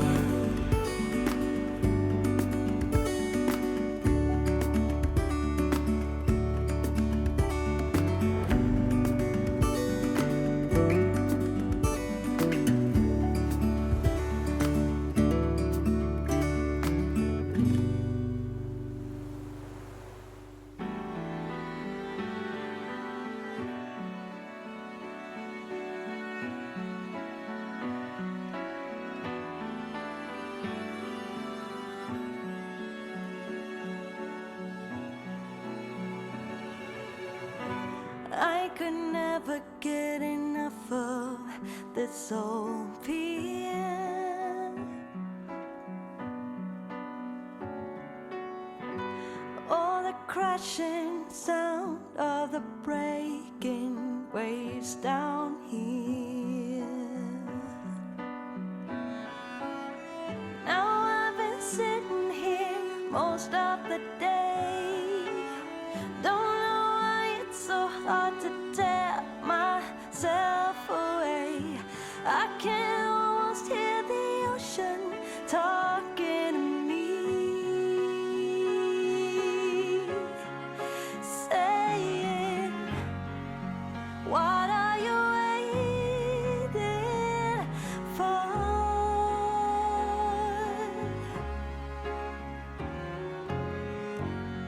When life is an open door,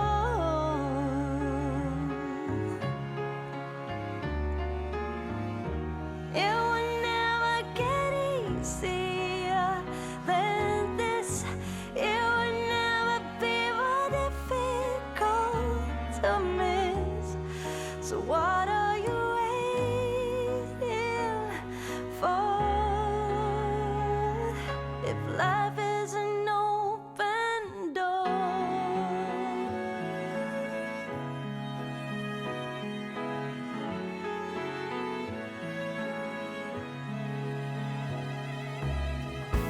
No one in this world knows where I am.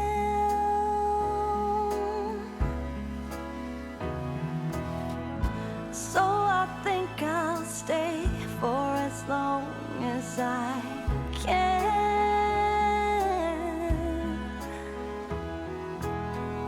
Sure could use a word of advice. Just see things clearly. Now wouldn't that be nice? Dear ocean, won't you talk to me and say, what are you waiting for?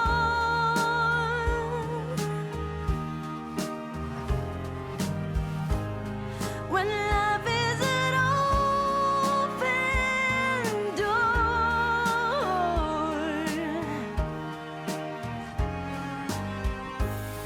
Yeah, what are you waiting for?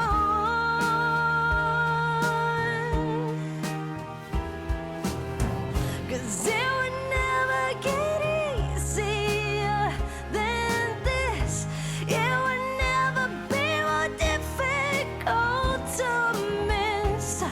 So what are you waiting for? Oh, it would never be easier than this. Never be more difficult to miss. So what are you waiting for?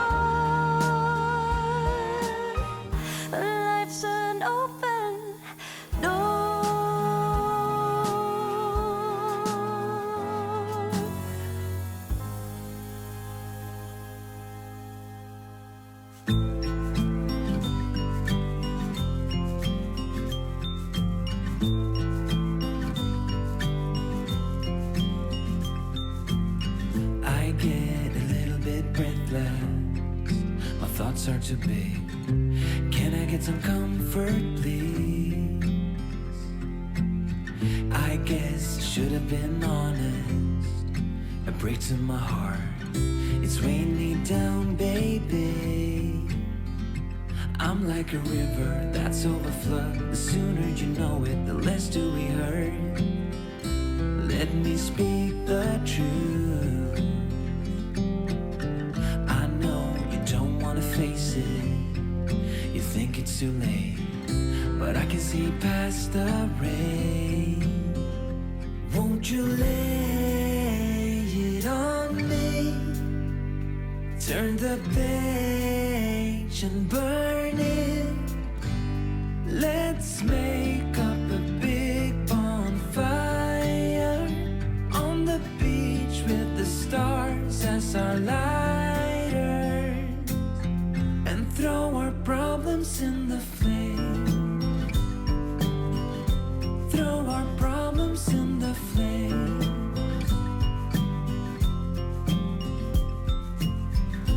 We fell down to the bottom, so bottom up please. We're gonna get over this. I see the smoke in the mirrors. I'm holding the key, one step away from salvation. You're like the ocean, setting me free. Out in the open, I'm picking up speed. No bad thoughts penetrate. Hold me like this is the first time. Our destiny calls, not leaving this incomplete. Won't you lay it on me? Turn the page and burn it. Let's make up a big bonfire on the beach with the stars as our lighters, and throw our problems in the flame. Throw our problems in the flame. And throw our problems in the flames. Ooh, throw our problems in the flame.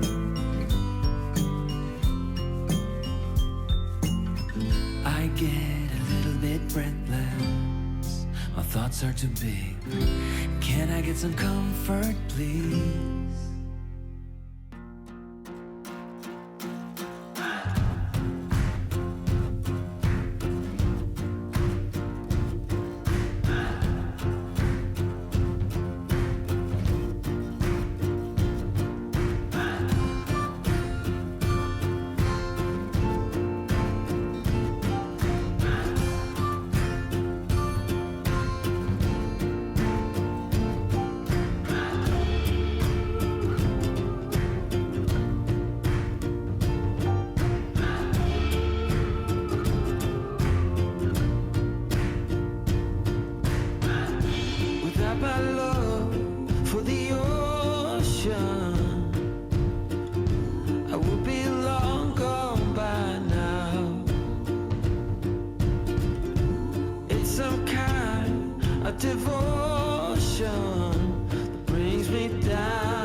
'cause my love is for the ocean, not for you.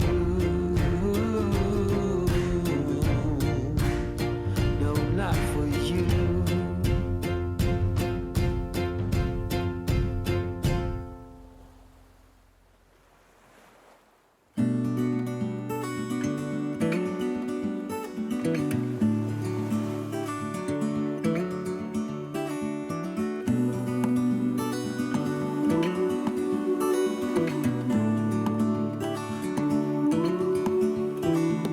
Look ahead, the sea is calm, and I know we've been through a lot, but just wait.